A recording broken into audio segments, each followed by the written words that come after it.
everybody. Welcome to the Home Inspector Huddle. We've got a great topic tonight, and I'm going to get rid of this floating bar so I can actually see it. Our strategy is work once and benefit over and over again. That sounds crazy, but it's really super easy. And we're going to show you how to do it. But I just really want to have a discussion tonight about these things. Of course, open mic night is we kind of have a topic for suggestion, and then we ask around about that information and anything else people want to talk about, we have. But let's look at it for here for a minute. So I'm going to just say, what is video marketing? I mean, that's people ask me that all the time. I get asked that all the time. So it's developing engaging content creation ideas. So, Beth, I know you and your team are always looking for creative ideas for content. Mhm. So, and home inspectors, we're great at parties. You know why? We got the best stories. Okay. Keith, I bet you got some too. And you get in there and so you get a chance to tell these stories. So how about the one with Miss Karen who went on to be the Secretary of State and had that family of raccoons that lived in that attic and were not going out to leave their deposits. Okay, they were just living right there with the deposits. I mean, I can't tell you, snakes in the crawl space and buildings about to fall down and all that kind of stuff. So we're going to talk a minute more about why engaging content is a great idea. I don't know anybody that wants to watch something boring. I don't think so. So maybe you can watch one of the news channels if you want to watch something boring. It's pretty bad. Okay, so video marketing is about five things, really. I was just thinking out loud today. It's shooting visual demonstrations. So, and I don't mean with your shotgun. What I really mean is that what happens is when you're in a crawl space, okay, and let's say that you want to find a concrete block wall that has a horizontal crack and is in the process of completely failing. Okay. So what happens is you get in the crawl space or the basement or whatever it happens to be. I've seen a bunch of them, some in crawl spaces, but a lot in basements. And you get your camera out and you make a video. So shooting visual demonstrations because people want to see this. Okay, and remember when we were talking last week about spheres of influence, and we were talking about, you have to step up since the real estate agents are going away, the buyer's agents for sure, sellers, the jury's out on them yet, the seller's agents. But the fact of the matter is that what happens is video allows you to extend your reach. But if you're out there making videos that you care about and nobody else cares about, you lose. Okay, so you have to say what engaging content would clients or prospects really be interested in, and then we got to get out there and shoot those things. Okay, and Beth and I've had some experience at this. I did an air conditioner gone nutty in Atlanta, and did all these things about it and talked about it. And damn, if we didn't have 70,000 views on that thing. I have Okay. it. I have it too. Yeah. So our new construction guys, what happened was they shot videos on new construction mistakes. And not only did they get thousands and thousands of views, but you had contractors on there arguing about it. Okay, like, that's a plumber's job. No, yeah, it's Jad's old framer. He shouldn't have cut that pipe and this, that, and other. And they would be arguing about it. But, no matter what they say about it, it was obviously engaging. Otherwise, they wouldn't have been watching it.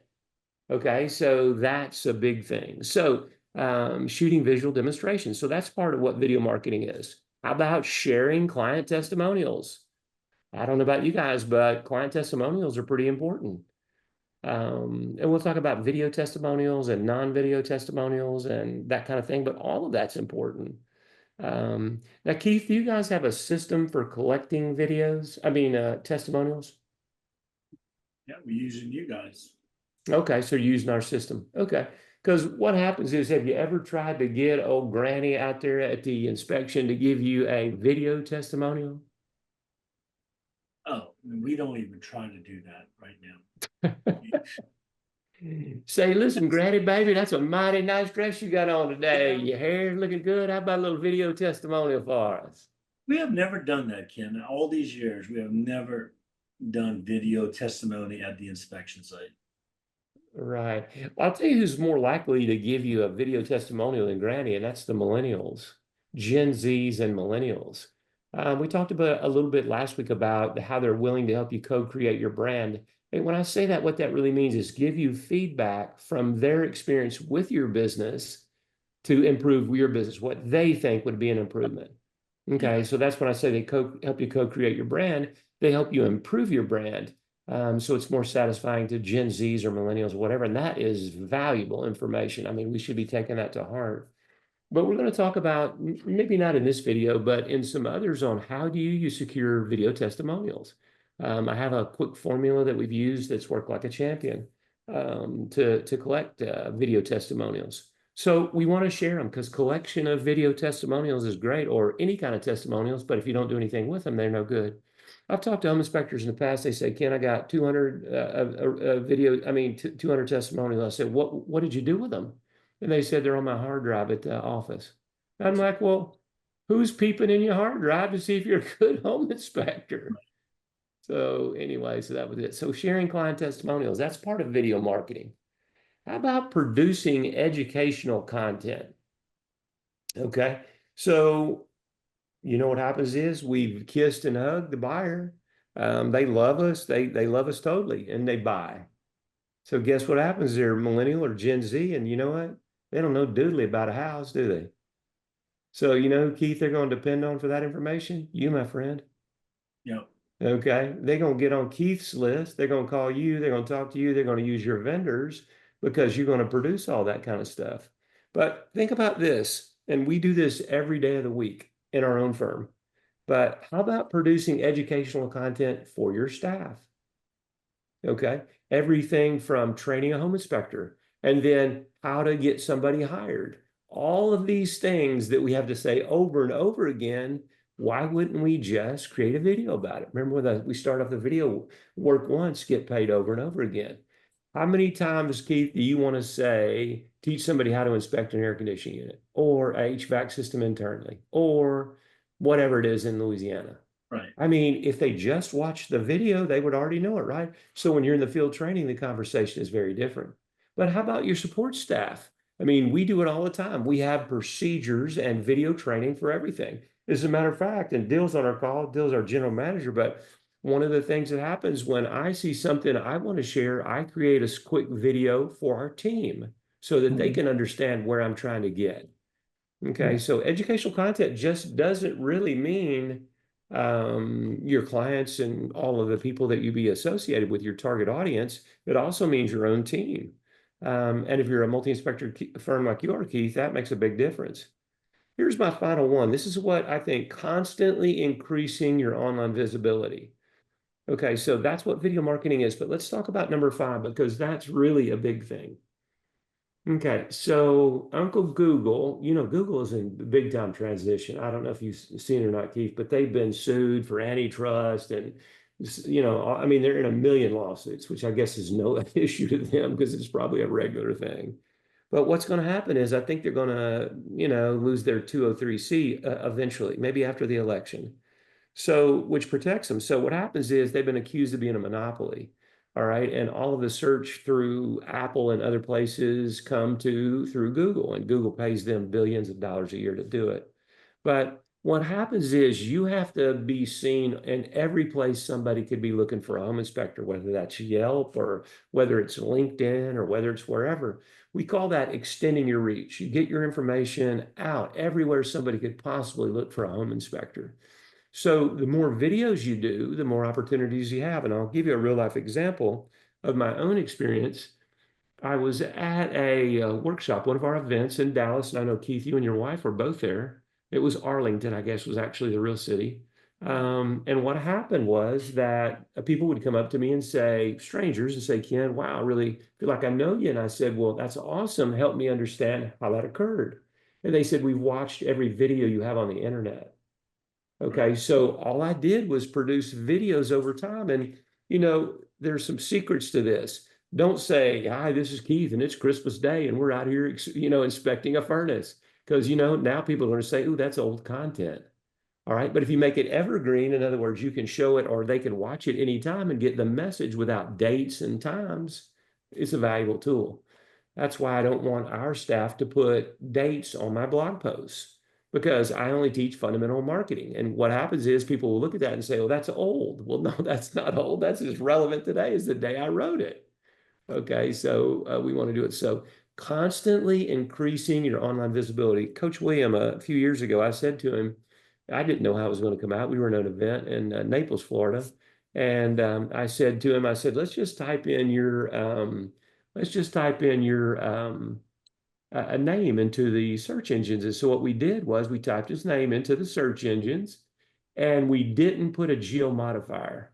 So we put in Certainty Home Inspections and we didn't say Salem, Indiana. Okay. And William owned the first 5 pages of the Google search for Certainty Home Inspections. Okay. So it didn't matter whether you were in Salem or you were in Louisville or you were in these other places. When you type that in, he owned that space.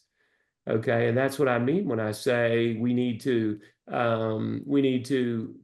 in here and go this way where we have constant, increasing of our online visibility. So, all right. So, who's got something to say about this? I mean, this is a huge thing. I mean, that's what video marketing is. We can give you a cool definition, but you know what? Everybody on the call is smarter than that. You can read that on your own. What we really are talking about is these 5 things. You're going to have to plan it, and then you're going to have to shoot it, and then you're going to have to get some testimonials, and you're going to have to produce some educational content, and then you're going to have to get that crap out online. Okay, I meant stuff, y'all. That worthy stuff right out online. Okay, so that's really what we're about. Now, when you think about all of these things, you have to think, well, I got home inspectors. How am I going to expect them to do any of this? So here's how I did it. And this is old school. You could probably put it on their phone now, but we had a 3x5 index card. And I said to him, I need a video of this, a video of this, a video of this. When you're out there in the field, I want you to shoot it because people will forget it. Even if you develop the most engaging content creation schedule, they'll forget it. They're out there busy doing a home inspection. They're not thinking about it. But if they've got a 3x5 index card or an alarm on their phone that says, you need these videos today, and when they go to that house now, they're thinking, oh, I need these videos. Oh, and here it is. What about fogged windows? And what about foundation issues, electrical issues? I mean, a million things. Be specific about what you want so that you can fill your channels with playlists of things that are important. So we had a new construction playlist. We had a heating, we had cooling, we had plumbing. Okay, and so what happens is somebody comes to the home inspector's site and they want to see something about this. They click on that playlist and they see it. But one of the things we've learned over the years about playlists, people don't want to just see one thing. When they watch one video, they watch 2 or 3 videos to really learn about it. So it takes a minute to build up that body of content, but YouTube isn't the only place that you put that. How about your blog? Okay, how about LinkedIn? Okay, how about Facebook? How about other social media firms? How about Rumble, the new conservative video market? There's 5 great alternatives to YouTube now. I mean, we use Daily Motion as well. Okay, now, Dill, we hadn't used Twitchy, have we? Was that the one, was it called what? The one starts with a T that I saw, and we said, Twitch. ooh, that Twitch. I think it's just Yeah, that Twitch. might not be for us. Yeah, Twitch, that might be a little much. And, We use even Rumble. think about TikTok. I mean, I know if they can fix the Chinese angle and it's all good, then, you could use it on there. So video is a good thing. You could actually, and I didn't even get into this, you could live stream from Facebook if you see something absolutely outrageous. I will tell you, Jacques Mountain, our good friend and client, he live streams from videos all the time for Instagram, which is huge about video content. Okay, so once he does that on his channel, that never goes away. So he's asleep at night and people are viewing his content. Okay, looking at him to see he's the obvious expert to help me with my home inspection. Okay, that's just, video marketing is the home inspector's best friend. So let me say this. If you were an accountant, how exciting would video marketing be? Let me tell you about the latest tax cut. Everybody's falling out like, oh, hell no. I mean, they want to hear it, but they don't want to watch a video about it, So So let's say that you're, I don't know, you do whatever that, but that's not that interesting. But think about a physician. How much great information could a physician provide on blogs about all kind of things? What if you're a chiropractor? What if you're an optometrist? People that do things that others are interested in, like home inspection, have a tremendous opportunity in video marketing to prove expertise and to build know me, like me, trust me with people that need their products and services. Okay, so if you're not leveraging video marketing, shame on you. Get started now. So let's look at something else because I think there's some other really important aspects to this that we haven't talked about. And one of them is, who am I making videos for? Okay, so I mean, that's probably a pretty important thing. Don't you think you'd want to know that? I mean, before we started, because let's say this, if we were making videos for young people who did first-time home buyers, didn't really have any knowledge about it, we might make some videos that were for them specifically. But were those videos really for somebody who's bought 3 homes? Of course they're not. But somebody that's bought 3 homes, what happens is they're a pretty sophisticated shopper. Price is less of a concern to them than it is first-time home buyers. They want somebody that'll catch things that no one else would catch. So if my target audience is seasoned home buyers, I'm making videos for them, for that target audience that are way more sophisticated than what I'm making for the first-time home buyer. Okay, so because they've been there and done it, they don't need them first-time home buyer questions answered. So let's look at when I say target audience.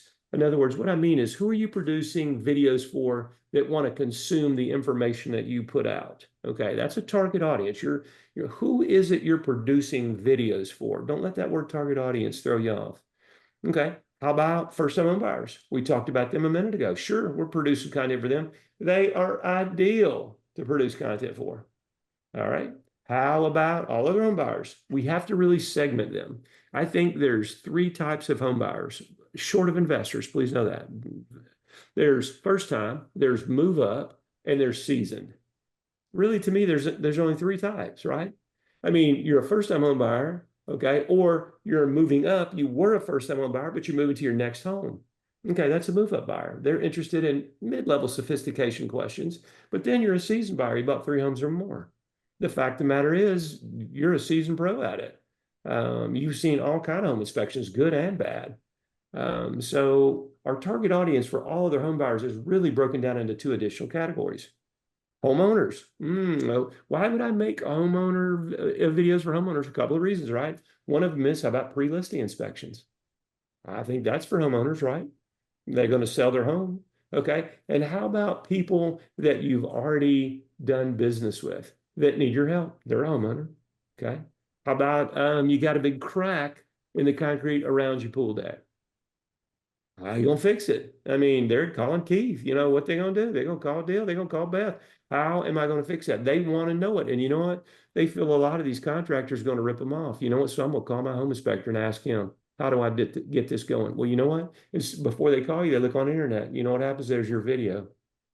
Okay. How many times have home inspectors said you need to trim the bushes and shrubs back? You need to extend those gutter downspouts. You need those limbs off the roof. I mean, we say these things every day. However, most people don't know it. Okay. Let's look at professional people. LinkedIn is a great place for professionals, all kind of professionals, and the videos we make for them would be different. Okay, we can get into all of these discussions, but there's quite a few of them. And when I started thinking about it, I was shocked how many people I could put down. Home sellers, same way as homeowners. Okay. Oh, I had to put a fancy thing in there to keep everybody awake. That's spin move. Individuals preparing to sell, again, pre-listing. All right. Real estate agents. I mean, honestly, the fact of the matter is, while they're here, we need to leverage them. When they go away, we won't worry about them. But while they're here, let's leverage them. So somebody says, Keith is a pretty good home inspector, or Ken's a pretty good home inspector, or maybe we'll use him. You know what happens? They go look you up. First thing they do is see your videos. They see how you interact with a customer. They see if you're professional, what you look like, all those things. So the fact of the matter is, they choose you because of all the characteristics that you have. You speak nice to people. Real estate investors. I don't know how many of you guys, they're going to be listening to the call or on the call, do real estate investors. but I would go to real estate investor meetings and I would be the speaker. And you know what happens is you build relationships with those people and they need home inspectors. All right. I will tell you, they got some of the crappiest properties for you to inspect too. That's the only bad thing. However, their money is green. You know what? Nobody said things were always easy. But they have some pretty troubled properties sometimes. I have a little quick story about it. I had this guy did a ton of business for me, a real estate investor. So he comes up about an hour after I start, 2 hours maybe, and he said, "Ken, what do you think?" I said, "Do you own a bulldozer?" And he's like, "What?" I mean, it was a slab home and the plumbing was underneath the slab, and the plumbing had clearly broken apart. It was probably poly, broken apart, and there was a huge sinkhole that opened up within the middle of the slab and it had cracked inward. Now, that's all fixable, but that was probably the least problem of that house.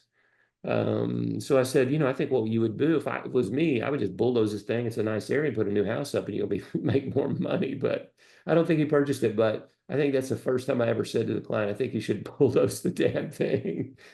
So that was pretty good. They do have some pretty tough properties. How about this one? William Troutman shared with me. He got a great inspector that came on. The inspector had moved from another city. His wife had gotten transferred to the Louisville area, Louisville, Kentucky. And what happened was the guy was looking for a firm to join. He was a home inspector in another state, owned his own business. And what happened was he started interviewing, and he liked two or three companies, Williams competitors as well.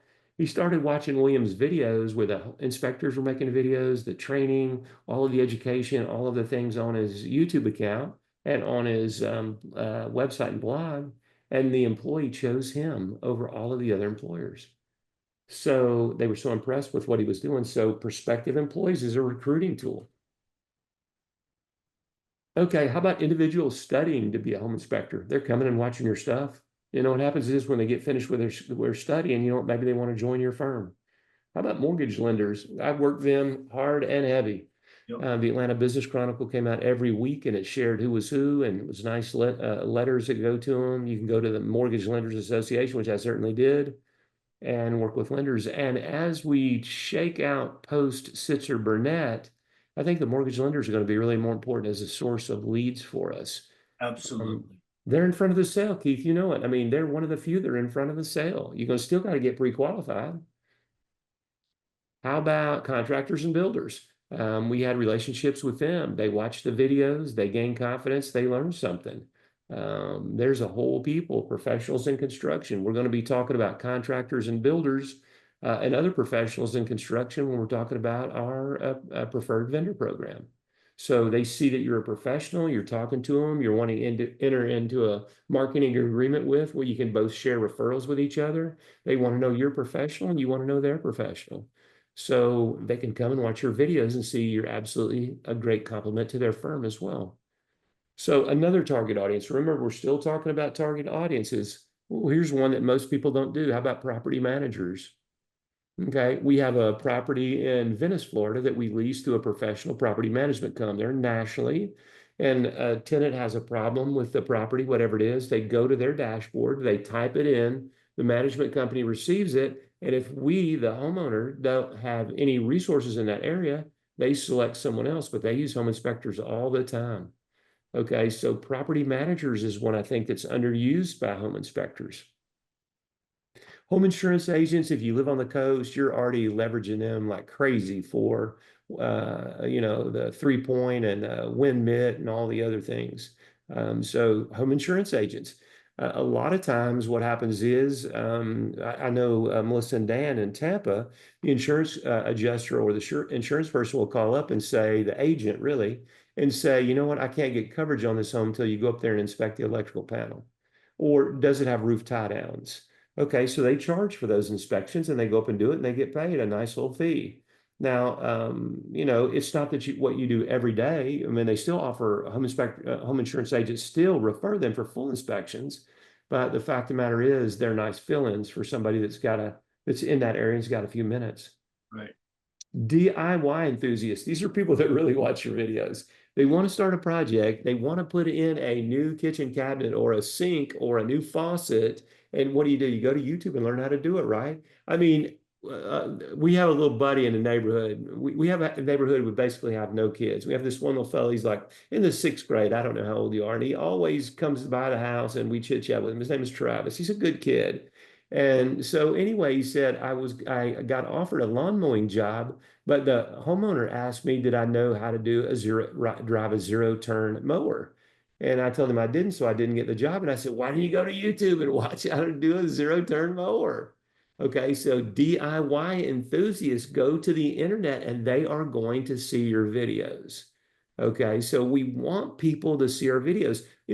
Are any of these going to give you inspections every day of the week? They won't, but you know what happens is the cumulative effect of all of this traffic. When I say traffic, I mean visitors will absolutely give you the leads that you need. Remember, the home inspector is going to have to generate their own leads. The day of the real estate agent, your buddies in there passing them out like playing cards are going to be gone post Sitzer, which is August 17th. The rules go into place of 2024. Okay, after that, it's an unknown wild, wild west. Okay, the federal government has promulgated the rules, but how are they going to get implemented? And you know what happens is the home buyer is now going to have to explain this to their home buyer. The home buyer's agent is going to have to explain to the home buyer, and oh, by the way, here's my fee.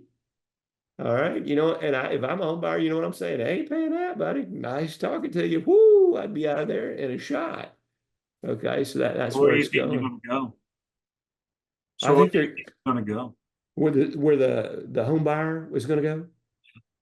I think there's two things, Keith. One of them is, can you find any property in your area on the internet? You can cut the search by neighborhood. Okay, so you don't need that, and buyers agents will tell you most of the customers bring the property anyway. Okay, so let's say this. Um, I think the listing agents may provide comparable market analysis. And I think the real estate agents, a lot of the listing agents are going to do dual agency, and that is fraught with legal issues. Agreed. But I think you're Agree going with to that. see more services like flat fee realty that for an a la carte fee will negotiate your contract. They have lawyers on staff. They have a closing company too, and they will actually review your contract. I think what they'll start doing is offering, they already do it, comparative market analysis. They did it for Beth and I. So you will be able to get a la carte services for a few $100 to give you everything that you need to do it. So I think that's where they're going. A lot of good people, and this is really, I'm going to say this because I know this to be true, but I'm just going to say it. I don't always say it on camera, so I'm going to say this in the most polite way. I think that home inspectors, as we move from being a home inspector to a property consultant, okay, what opportunities do we have to expand the services we offer to home buyers? All right. So I think the opportunity, our core offer is still going to be a home inspection. Okay. But do we have supplemental offers? Can we provide them CMAs? Can we provide them access to other pieces of information that maybe they got from the buyer's agent? Okay. There's all kinds of things. Now, when Amazon and Zillow and all the others dominate the real estate markets, what they're already doing, what happens is if a home is vacant today, you call up and or you go online and they do a quick soft credit check. Doesn't hurt your credit or anything. Just make sure you're not some crazy criminal. They give you a code and let you go to the listing yourself and take a self tour on a vacant home. Have you seen that, Keith? No, Yeah, they do it. All of them are doing it. they will not allow that here. They don't have a lot of it. They will not allow that here Okay. because the local realtor association controls the super boxes. Okay. So what happens is Amazon doesn't use those boxes, and neither does Zillow or anyone else. Right. And the day of the domination of the local market is they're out. The real estate, I mean, I don't think, let me rephrase that. There is some discussions that the National Association of Realtors will no longer be in place in 2 years. Okay. We're in the middle of a market disruption. I mean, everything changes. What's the advantage of them? What's the advantage of having a realtor association? The They local or NAR? both. Okay, so Simply the because main thing, NAR, I mean, NAR let the local realtors down with the negotiations of the new law that's coming. So what value does the local realtor association have to their realtors? What are they offering them? Because right, basically they can go to Zillow, Trulia, a home buyer can easily go that and look at the listing. it sure Well, can. you got to remember also, this all started years ago when they didn't have what we have today. So this has just been kind of going on and on all Right, these years. So, but right. that's what Ken's talking about. It's going to be out the door because you don't need them. I think when you look at a national trade organization, whether it's NAR or it's the home inspectors with ASHI or NAHI or NACHI rather, what they really, the primary thing they provide their members is a national lobbyist, somebody in Washington to protect their interest and to gain opportunities. And when you look at the home appraisers, when the federal government promulgated new rules, they got a lot of inspections that they shouldn't have gotten and didn't want because their ASHI did not have a national lobbyist. And when Nick Gromyko came in, that was one of the big changes that he made for Internachi is that they have a national lobbyist on, they pay to help protect the home inspection industry. Right. But I think the local associations, Keith, are reevaluating what's in it for them by having membership. You're already seeing NAR drop membership so fast they've now stopped reporting their numbers. Okay, so they've stopped reporting their numbers because the losses are tremendous in membership. Because what do they bring? And why are agents see they're no longer forced to be a member of NAR. Okay, so that's a big thing. And the local associations are even worse. What are they doing? You can go to them parties. Almost No, like a franchise. don't even go. Yeah, so I think that's it.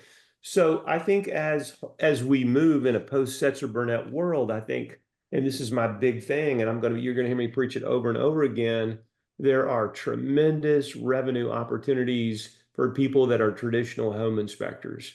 Okay, that we have to make home inspector are certainly our core offering, but what other things can we provide that are left in a vacuum by others vacating? Okay, so if a home buyer isn't going to pay a buyer's agent's commission, the buyer's agent obviously provided some service. Can we provide those services, or can we have access to those services through a third-party vendor that we recommend? So it's going to be a tremendous opportunity. My frustration with this whole thing, Keith, you and I, we're old, man. We ain't gonna be able to see this to the end. It's exciting, I think. When you have market disruption, new opportunities happen, and Oh, you have sure. winners or losers. And so I think what happens is that so could you have a radon mitigation company? And I know Beth said you had a new business idea. It was pretty exciting. Could you offer those services? Because what happens is we're going to have to change some rules and regulations regarding the home inspection industry. In other words, Nachi just made that stuff up. Ashy just made that stuff up. The standards of practice. Okay, if the state regulatory agencies say you can't do it, then you can't do it. But if InterNACHI and ASHI says you can't do it, who are they? Yeah. To tell you, the business owner, anything. It's like NAR telling you got to do this or that or the other. That doesn't work. So we are going to have to make some changes and look at state regulatory agencies to be able to provide the kinds of services that I think that we can provide, ancillary services that bolt onto our core offering. Ken, I think the disruption in the process with the listing agent as being dual agent is really going to upset the whole table. Because I can see now, our local board has already transitioned into the new law. And I see a lot of buyers now going straight to the listing agent and circumvent no buyer's agents involved. Listing agents doing dual process for the 3%, right? But I understand the laws coming down that the listing agent cannot do dual duty. Have you heard that? Not Okay. even if she, Okay. So Setzer Burnett does not, Setzer No, it does not Burnett, address that. it does not address that. Right, However, what happens is you're going to start seeing lawsuits right and left. Because think about this. If you're a listing agent, your fiduciary responsibility is to the person who paid you. Okay. And that person who right. paid you And is it's the always home been like that. seller. It's always been like that to the seller. It has been. And Right, so if you're a buyer and you go to the listing agent, then what happens is the listing agent is going to work in the best interest of the seller and not you. And there's a conflict of interest because you have an interest in that as well. I oh, I think agree. this, I the agree. sec, I yeah, agree the hundred second thing that percent. you said was quite interesting too. And this is where a problem comes in as well. Now the buyer goes to the listing agent, but the listing agent should only be able to charge their commission, and 3% is a Right, pipe dream. that's right, 3% is today. However, you know what happens, Keith? I'll go in there and get a listing for 3%. You come in behind me and you're equally qualified and you'll do it for 2%. All right. So right, Dill comes in behind both of us and says, I'll do it for 1%. right, And he's equally qualified. You know what happens is we're taking Dill, because he's doing the same job for 1%. But now, if you got to take the buyer's agent's responsibility as the selling agent, and you can only get half of the revenue, you've increased your cost without any additional revenue. right. But it's going to be the listing agent and the buyer's agent ability to negotiate. And most of the agents cannot negotiate anything. They've been so hand-fed down, they're getting 3% on this side, 3% on that side, and that's it. And then now they have to negotiate everything. And most agents do not know how to do that. that's why Yeah, they they're won't not. So last. I think what's going to happen is going to move to the lenders.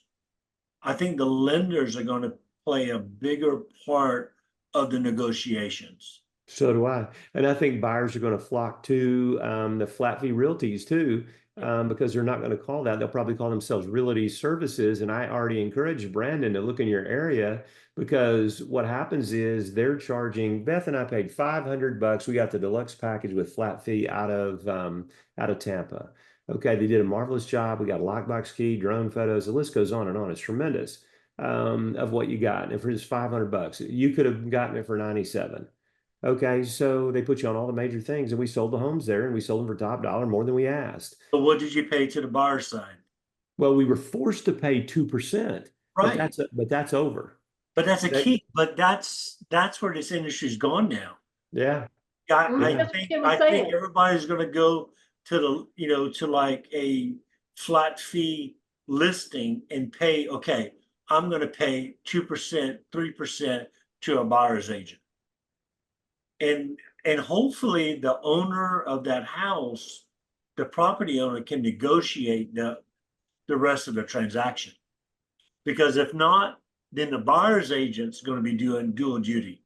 I think buyers agents are going to go. I think what you're going to see is, we've already seen it, but what you'll see is that um, home sellers, including Beth and I, are completely pissed off having to pay for services that we didn't use. So it's like me going to your house, Keith, and said, "You don't know me. I haven't really provided you any value, but you owe me $7,000." Right, Okay, the home buyers are sick of this. I mean, that's what precipitated this lawsuit. right, Okay, so the fact of the matter is, home sellers, I should have said. Okay, so what happens is the home seller is going to negotiate their contract with a buyer, with a listing agent who now is in negotiations with the home seller. And that's why I gave you that example. I'm at 3%, Keith's at 2, and Dill's at 1. We're going with 1. But there is an alternative for $500 or $300, and that's flat fee realty, and they're full service. right. Okay, so I think listing agents are going to get clubbed in this as well. If they think they can march out there and demand their 3% plus something for the buyer's agent, they don't understand the competition. They No. don't understand how the market works. Okay, so that Mercedes might have to be swapped in for a damn Toyota Camry. Or a Kia. Yeah, or a camel, couple of horses, I always said a damn donkey, No, you ride it's that thing changing. around. It's changing. I talked to one of my top producing agents, and she said it is so bad. And she's probably been doing this for the last 20 years. And she says, I've never seen it this bad. I'm so slow. I don't have anything in the pipeline. I don't know where my next dollar's coming. And but she doesn't need it because her husband, of course, has the majority of the money. But it's just heartfelt that these people have built these businesses for so long, and now this market is changing and is just leaving them by the side. And I just feel bad for them. Heraclitus, the ancient Greek philosopher, over thousands of years ago, you know what he said? The only thing certain is change. Okay. So I'm going to say this to you tonight, and I'm going to make some enemies when I say this, but I'm going to say it anyway because it's the damn truth. The market is disrupted, okay? And we're just beginning with the disruption, and the agents are starting to feel it. Okay, so what's going to happen is you just described that seasoned real estate agents, been in the business 20 years, they have these changes, they don't know how to deal with it, this, that, and the other. You know what? It's time for them to retire. That's right. That's right. Okay, so let me say this to you about home inspectors. The home inspectors that are going to survive this market disruption are those that are going to leverage new ideas. Okay, if you think that somebody is going to stand there and feed you home inspection leads again, that's over. Post Sitzer Burnett, that ain't going to happen. You are going to have to get out there and build your own sphere of influence. You're going to have to get your own leads. You're going to have to be a real business owner.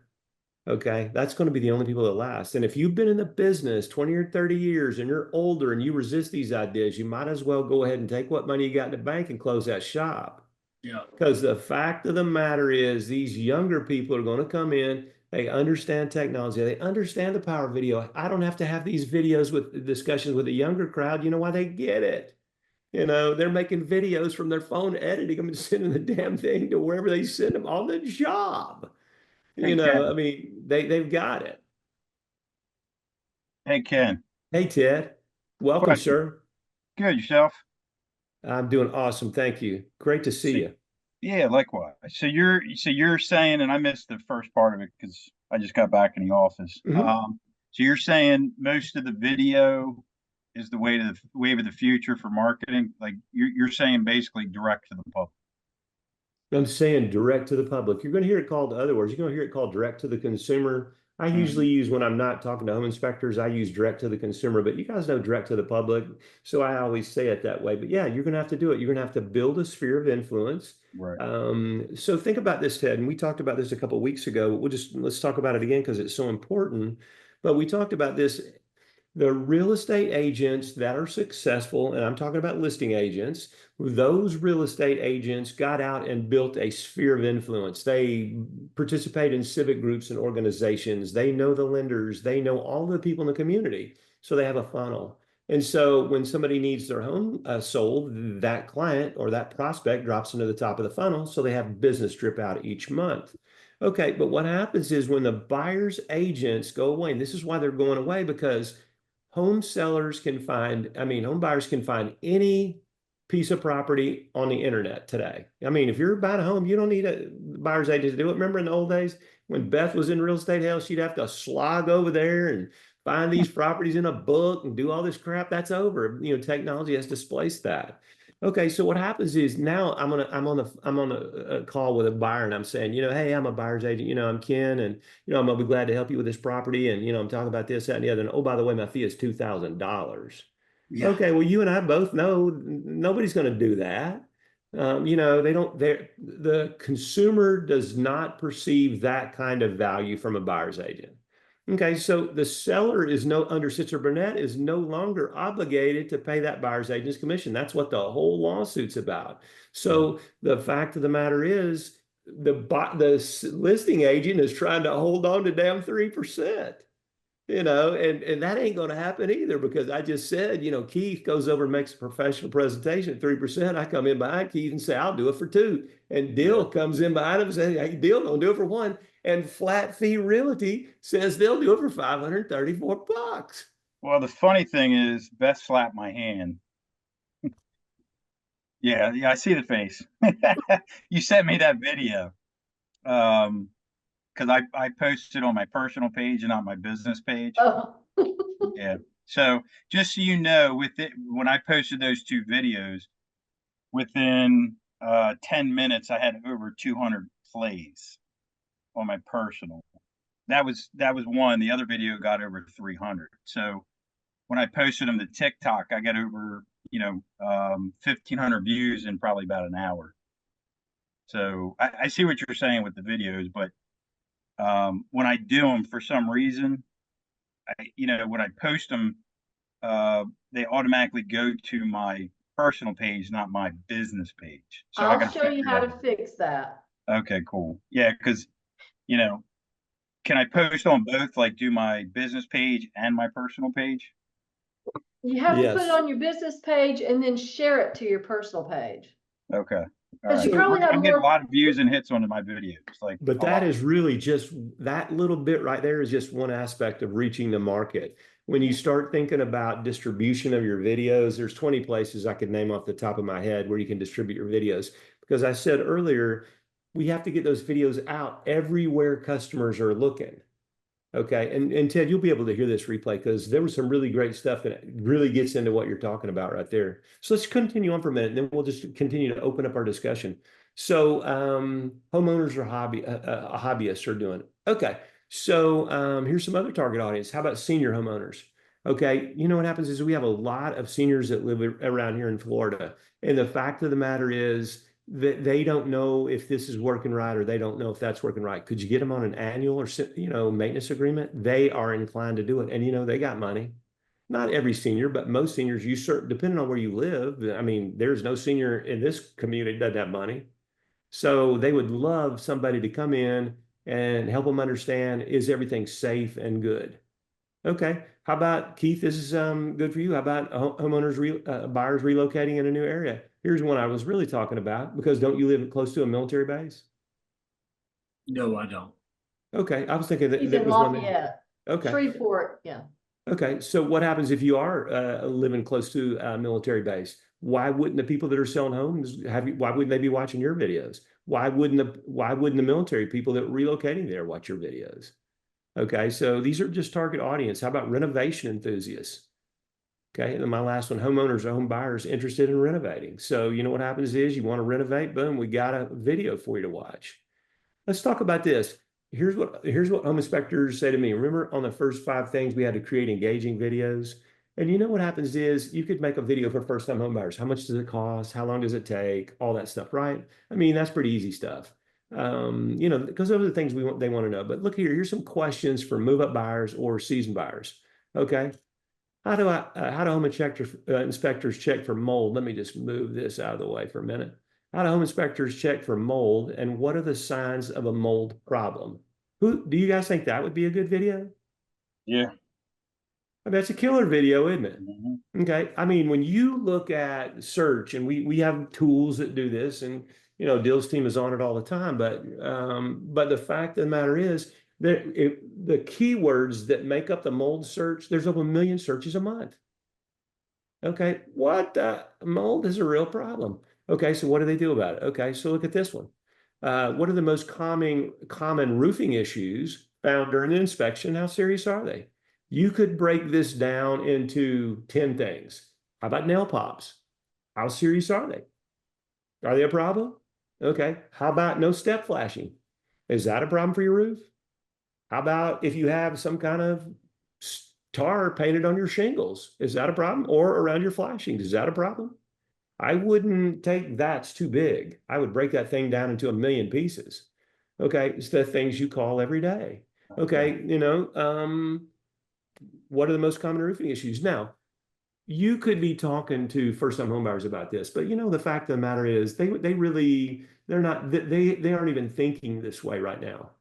Okay, so one of the things I would do for first-time homebuyers, and we have a list in the membership site. It's a huge list of every target audience that you could make these videos for, what questions they were asking.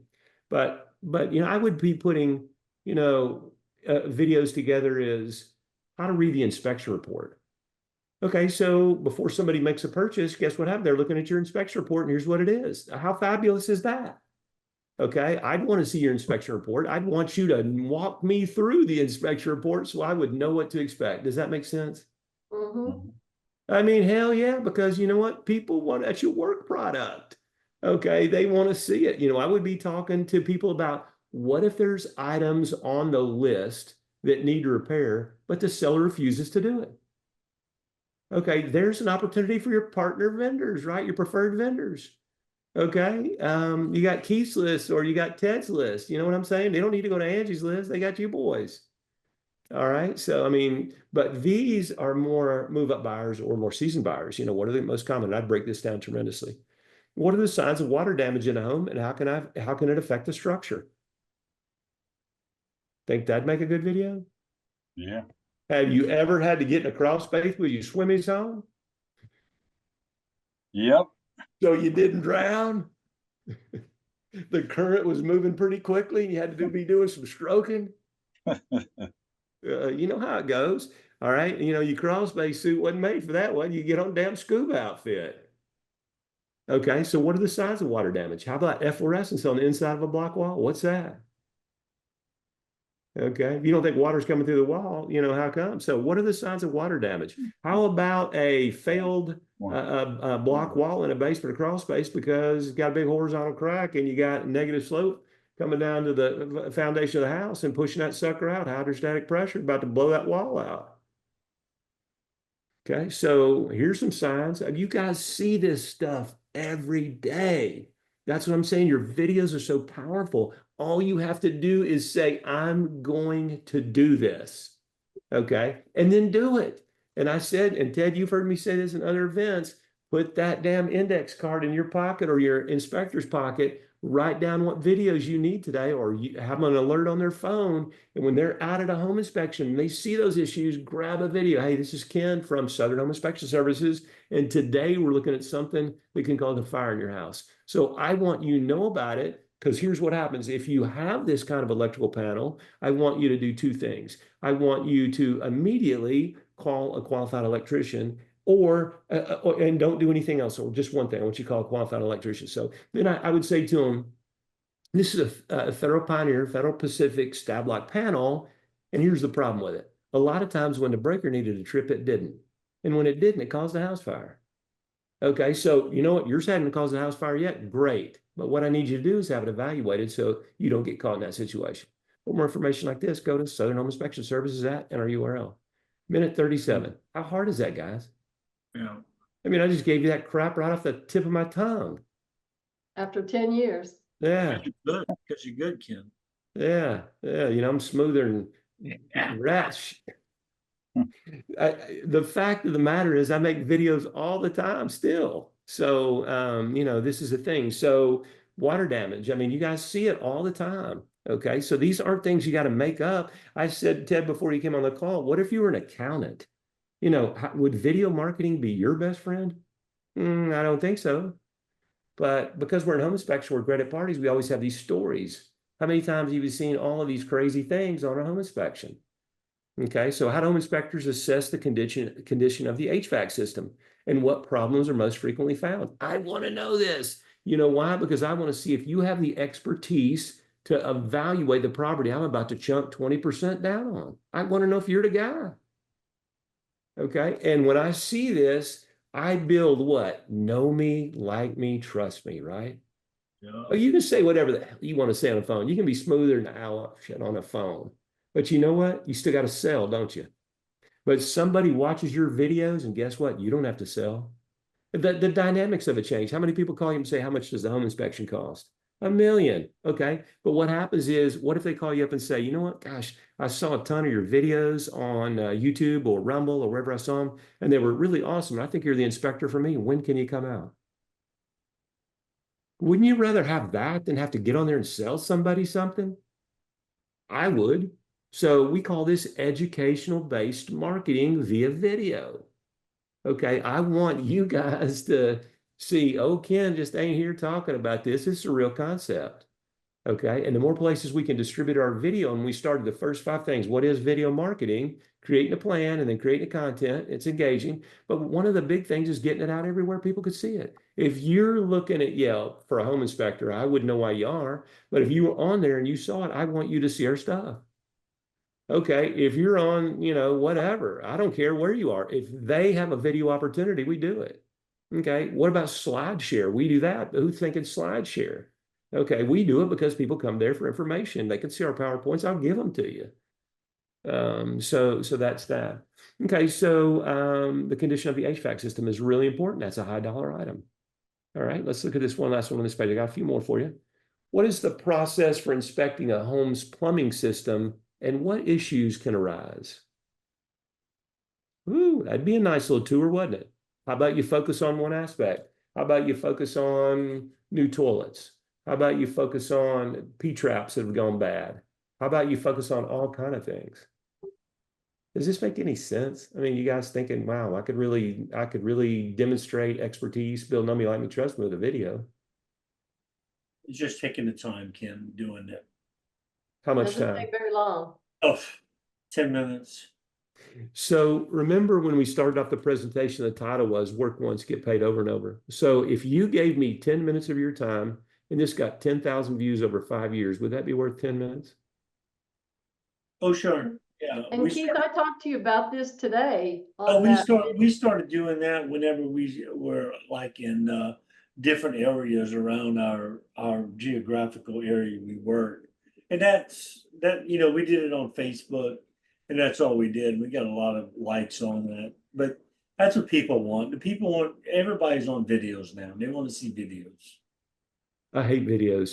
From a Well, perspective, my learning modality is read, listen, watch. you don't watch But videos? I'm You don't unusual. watch videos? What's that? You don't watch videos? I don't even watch my own videos. Oh. No, I'm not really a video person. If you gave me the keys to the kingdom for $99 on Yep. 73 videos, I wouldn't take the keys. I'm just not a video watcher. But you're asking us to make videos here. I understand the power of it, and I make them too. And I other didn't say don't make them. I just don't I watch them. got you. I got and you. other people watch them. Ken just doesn't. Of course, I don't- I'm completely different. I mean, I'm not a TV watcher. People watch TV every day. I could care less about it. I wouldn't own a TV if it wasn't for Beth. And she's not a big TV watcher. I But, get mine done pretty quick. So Yeah. 5-6 minutes. Well, a minute 37 ComScore still says that's the ideal thing. If you have more material than that, break it down into smaller videos. Because remember, the attention span of the average consumer is about the size of a BB.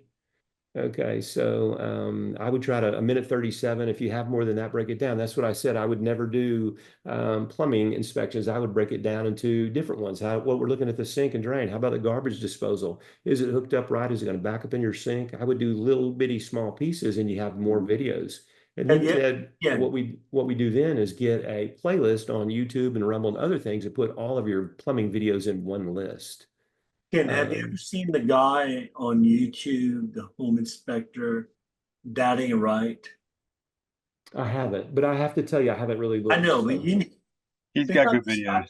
have you seen that, Tess? Yeah, he's got good videos. He's got the excellent videos. He Yeah. does like new construction and he'll like walk the house and it's like he'll take videos and he says, you know what? That ain't right. Mhm. And it's like, that's all he says. And it's like, that is the most captivating videos he makes. Agreed, He Ted? should be your model. Yeah, he had should be one your today. He model. should be. About. He should be. Yeah. It's like, oh my God, dude, you're doing what Ken wants us to do. Mm-hmm. Mm-hmm. And you're not in front of the camera, you're behind it. Okay, so people say, oh, well, I don't want to get in front of the camera because I got a face for radio. Well, hell, so do I. But you know what? You're behind the camera. Okay, you're not in front of it. Your subject matter is in front of the lens. Okay, so there is no excuses for this. It takes 1 minute, 37 seconds worth of video. So it takes you 3 or 4 minutes. And you guys say these things in the wrap up every day. It's not like you got to think about what to say. I mean, you're smart. This isn't about learning anything new. It's just taking advantage or leveraging what you're already doing in the new media that will allow us to get It's more. just changing what you're doing. It is. It's disruption in what you're thinking. Right. Here's another one I thought. And I tried to get a few different ones. What are the potential risks and concerns with older homes' electrical systems? Okay. So let me go back let me go back one right there. So Keith, in your market, do you have a lot of older homes? We do. We do. Okay. So what's wrong with that one? Okay, that's one right there. So if you're buying an older home, don't you want to know it? We got a client, he's got about gotten retired now. And what he did was he had a lot of aluminum wiring in the in his community. And the home inspectors that he had on staff were not that great at it, and they would freak out the clients. So what he did was this, he made a video himself of aluminum wiring and why, what it was and why it's not as troubling as everybody makes out, and what's the fix. And so what he did was when his home inspectors came across aluminum wiring and let him, instead of letting him talk onto the phone, they said, hey, the home has aluminum wiring. Our boss made a video that's really very, very good. And the fact of the matter is, how about going ahead and watching a video? And so the client watched the video while they were doing the inspection. It was short, 4 or 5 minutes. They told them all about aluminum wiring and it didn't freak them out. Okay, so that's what I would call client education type video, but it was really an unusual application in how it was used. Okay, but that was good. But if you have older homes, I mean, are the electrical outlets grounded? Can I, can I expand the service? I mean, I want to put on a new room. I want to put some, cool party lights up or whatever. So that's when I thought it was really good if you have older homes in your community. We don't have that many old homes here. How do you home inspectors check for proper insulation and ventilation in attics and crawl spaces? I mean, in Georgia, the number one thing that shortened the life of your roof shingles was inadequate attic ventilation. Okay, the ridge boards aren't cut. The soffit vents are covered in insulation, blown in insulation. I mean, these are things that people want to know, and when you can talk about it, or the power ventilator died 5 years ago and nobody's replaced it. I mean, this is, I mean, it's It's everyday simple stuff to us. stuff that we see every day. Every day, but it's exciting to other people. And we don't think it's that exciting. That's the damn problem. Yeah, So but it's we see exciting. it, write it up, and move on. Like, The less problem, the more views you're going to get. that's it. And here's what happens is if you take videos of the simple stuff that anybody could see, there's this giant stain on the damn ceiling in the foyer. No shit, Sherlock. Who can't see that? Okay, that's not what they're paying you for. That is not a relationship builder. Okay, it's the things about insulation. How many people think that their attic shingles are destroyed by heat buildup in the attic, or the shingles lose life? Okay, they don't think about it. So what about you go and you see the ridge? Okay, the sheathing isn't cut back. Okay, or how about there's tons of loose fill on the soffit vents? People don't know this. Or there's a swimming pool in the rafters in the back, sitting on top of the insulation, a blue swimming pool from the Walmart. Oh, I bet they got a leak. So that's one of those things in which you can really get into. And people, if you got, and we've come across this a million times, but if you've got a Walmart pool in up by the rafters in the attic at the edge of the roof, is that not a story? Okay, That's I didn't know swimming in That's the story. attic was still That's permitted. Did y'all get a lifeguard? I'd have all kind of captions on that video. Okay, so the fact of the matter is, not only is that a great story that you can tell at cocktail parties when you're building your sphere of influence, but it's also a great video. Okay, so people don't know it, and what you guys think is unexciting is very exciting to the people that have no knowledge in this area. And I was just going to say, the guy next door is adding an expansion to his dining room.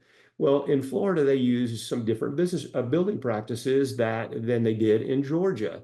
And so when I was over there, and everybody's really nice. I mean, the contractors don't mind me asking a question or two. I'm just looking and saying, hey, I'm just learning, what about this? What about this? And I've learned 2 or 3 different things about how they do it here.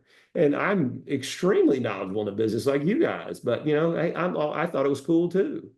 Okay, so the fact of the matter is that people do think it's cool. So talk about these things. Why is the power ventilator really the least best option? Okay, soffit and ridge being the first, but okay, so why didn't they have soffit and ridge? Okay, so they have a power ventilator. Well, how do you check it? Okay, how do you come up here and do this other things in the attic? You know, how do you check for rodents? You know, whatever. What are the signs of rodents? I mean, when you stop and think, if you took your last 10 inspection reports and you took every inspection finding, how many videos could you just make from that? Mhm. Okay, now the best videos are the ones that people can hear you and see you and all that. But I have taken pictures, guys. I took two pictures. I could tell that the dry vent stack on the roof was bad. You know why? Because the ceiling in the bed in the bathroom below it was wet. Okay, so I shot a picture of the ceiling and I shot a picture of the dry stack vent where the boot was cracked. And I made a video and that thing got 30,000 views. Okay, people didn't know that. How did I know that ceiling's wet? And I teased them, uh-oh, seeing a wet ceiling here. I got an idea what it is, but let's see if I can prove myself right. And I just teased it. So I did what I was doing, cut the camera off. I got up in the attic, I cut it back on. Suspecting it. Let me give you another clue. The insulation on the in the ceiling of the or in the floor of the attic is wet. Wonder where that water's coming from. Then we look up, and you can see daylight around the boat. So then, you know what I said to him? Here's what I want you to do. Don't get on that roof, you know, because what happens is too steep, you might get injured. Call a person and have them replace the boot and you'll solve all this. Okay. And it was just a little bit more to it than that, 30 or 40,000 views. Okay. So I just think the things that you see every day, you can make great videos from. And I'm 1 minute, 37 seconds. If you go past that, you lose people's attention. So don't do it. Make two videos.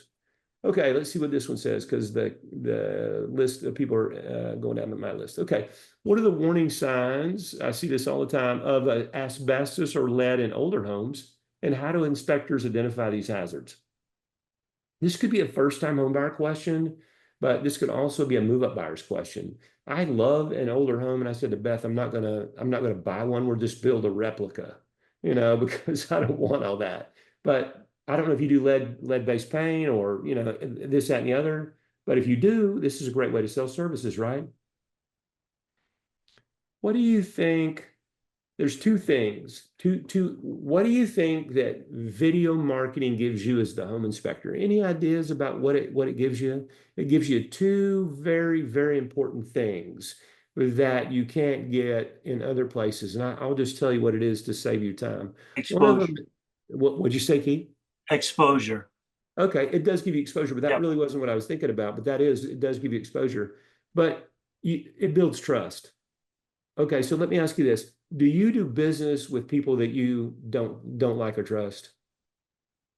I don't. Sometimes. You do. Well, you must know some politicians then. I do. I do. Yeah. Okay, those sleaze bags are all sleaze bags, in my opinion.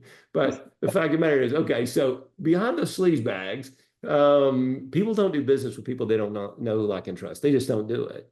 Okay, but the second thing, what happens is, the second thing that happens is this is you establish expertise. Okay. Do you guys see how that happens? You go in here and do a video like this, you've clearly established expertise. Okay. And you built Know Me, Like Me, Trust Me. And I told you when we started this, when we hold a workshop, people will come up to me and say, I feel like I know you. And I said, well, that's awesome. What made you feel that way? And I've watched every video you have on the internet. I'm like, that's awesome. And then we start the conversation. So it works for me. It works for you. It fills seats in workshops. It does all kinds of things because people know you, like, and trust you, and you have expertise to solve their problems. You're their guy. How many of your competitors are doing this? None in my market. There you go, Ted. Larry, welcome. I don't know about in your market, but Keith, how about in your market? Nope. None. Okay.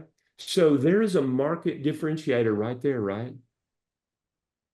Okay. Yeah. Well, I can choose Bubba down the street with a truck and some tools, but we don't know what we're going to get from Bubba. Okay. So did you know that when you build out your Google business profile, there's lots of opportunities for you to put things on there to build Know Me, Like Me, Trust Me. Okay. So we really should look at all of the aspects of it. Let's look at a couple of other questions, then I'm just going to hush and we'll just keep going if you guys have questions. Here's what I really like. How can you tell if a chimney, how can you tell if a chimney or fireplace is safe to use? Okay. So let me ask you this. If you had a preferred vendor that was in the chimney business, so he's a chimney sweep, this, that, and the other, could you do a little video with that person? And I bet you could put it on your blogs, posts, this, that, and the other. And I bet he could too, right? So now you're interviewing him. So you get all of the great interview piece. He's answering the questions in a smart way. So you both win. Okay. So, when I interview people that I don't really know the answers, I ask them to give me their 5 most frequently asked questions about this in case, how do you know a fireplace is safe to use? Please give me the 5 most frequently asked questions you get. And you know what they give them to me? And you know what I do during the interview? I ask them those questions. Okay. Does that make sense to you guys? Yep. I mean, I don't know their client like they know their client. I mean, if people said to you, Keith, what are your most frequently asked questions about air conditioning, heating and air conditioning units? You would know it. I mean, people ask you stuff all the time or things that you see. What should they need to know? Okay, so I would, if I wasn't a chimney expert, I would interview a chimney expert. Okay, how long does that take? I did 5 interviews with a gentleman in Atlanta that owned the largest waterproofing company in Atlanta. I cannot tell you how many views we got and how much business we got from that. He put the videos on his website. I put the videos on my website and YouTube and other places, and we both got business. We call that a reciprocal marketing arrangement or cross-selling. Okay. This is what we're going to have to do as home inspectors post Sitzer Burnett or say, welcome to Walmart. Okay. This is the way it's going. All right. I think I have one more. I always do this. This one comes in this way, so I know it's the last question. It's one of my little presenter tricks. How do you evaluate the safety and integrity of decks and porches? How about that? They got decks and porches in your area? They got them in Georgia. Yeah, I got them here. We got it. We had one 40 feet tall. You just jump on them. I think what happens is your business will go to your competitor. Say, I was out on the deck and the thing was like a trampoline. I guess you better have that deck Better evaluated. fix it. You better fix it. Say, shit, I leaned on the handrail, the damn thing collapsed off. Them termites quit holding hands. I'm going to tell you, but you have seen some crap. How about no joist hangers? How about no ledger strips? How about it's not bolted to the damn house? It's nailed. I mean, the list goes on and on. How about handrails are high enough to sit on and the deck's up 30 feet high? There's no safety issue there. Yeah. I mean, decks and porches are a gold mine. Every aspect of a home is a gold mine for home inspector videos. Okay, so you're not in front of the lens, 1:37 seconds, and you got it. So I just brought this up to start stimulating the thought pattern for you. You got to start thinking, I've got to build a bigger sphere of influence because the buyer's agents are going away post Sitzer Burnett. I mean, when the buyers have to pay the buyer's agent's commission, August 17th, put that down. August 17th, the rules come into play. When they have to disclose, they have to pay a commission to the buyer's agent. How many people are going to do it? And then you need to ask yourself, what percentage of my business today comes from buyer's agents? Okay, then you multiply that number by your average transaction value, and you're going to say, I got to make up this much revenue if I don't get any buyer's agents referrals. How am I going to do it? Okay, now, not the buyer's agents aren't all going away today.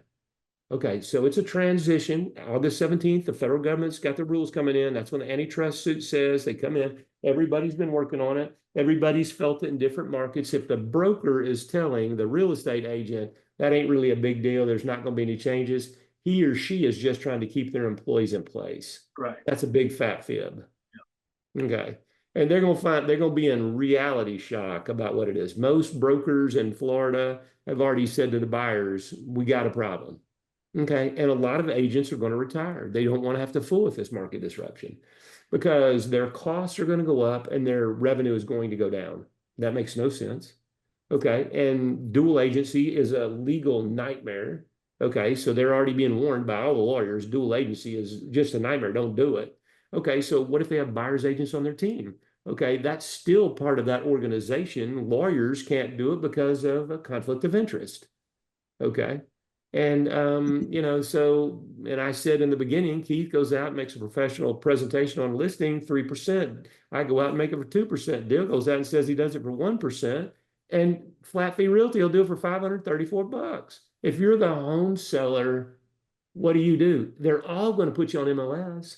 All of them can get you a sign. You know what listing agents do? Here's their story. If you don't list, you don't last. You know why? Because somebody else will sell the property.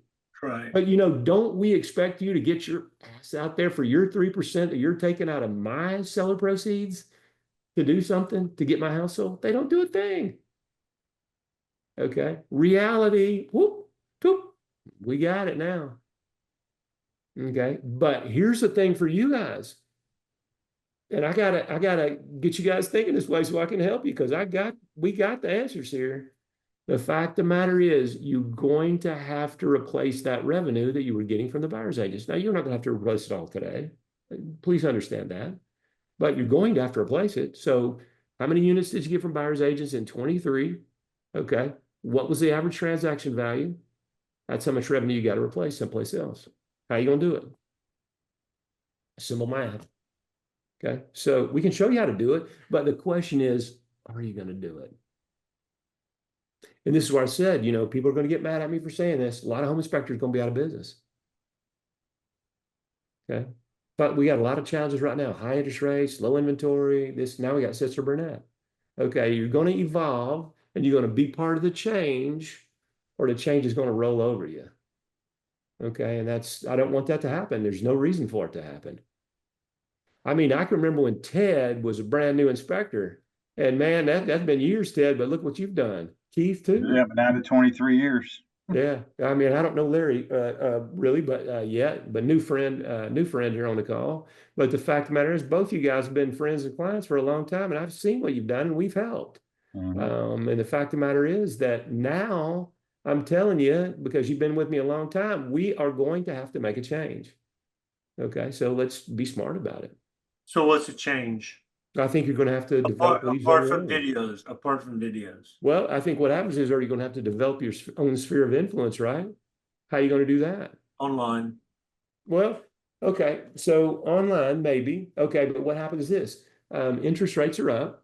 Okay. So interest rates are up and availability is not as good because there's not as much inventory on the market. How many searches are down? How many people less are searching for home inspectors in your area online now? I have no clue. Quite a few. Searches are down countrywide. Okay. Well, our area, even nationwide, I think the inventory's up and interest rates coming down, and that's ahead of the Fed cut.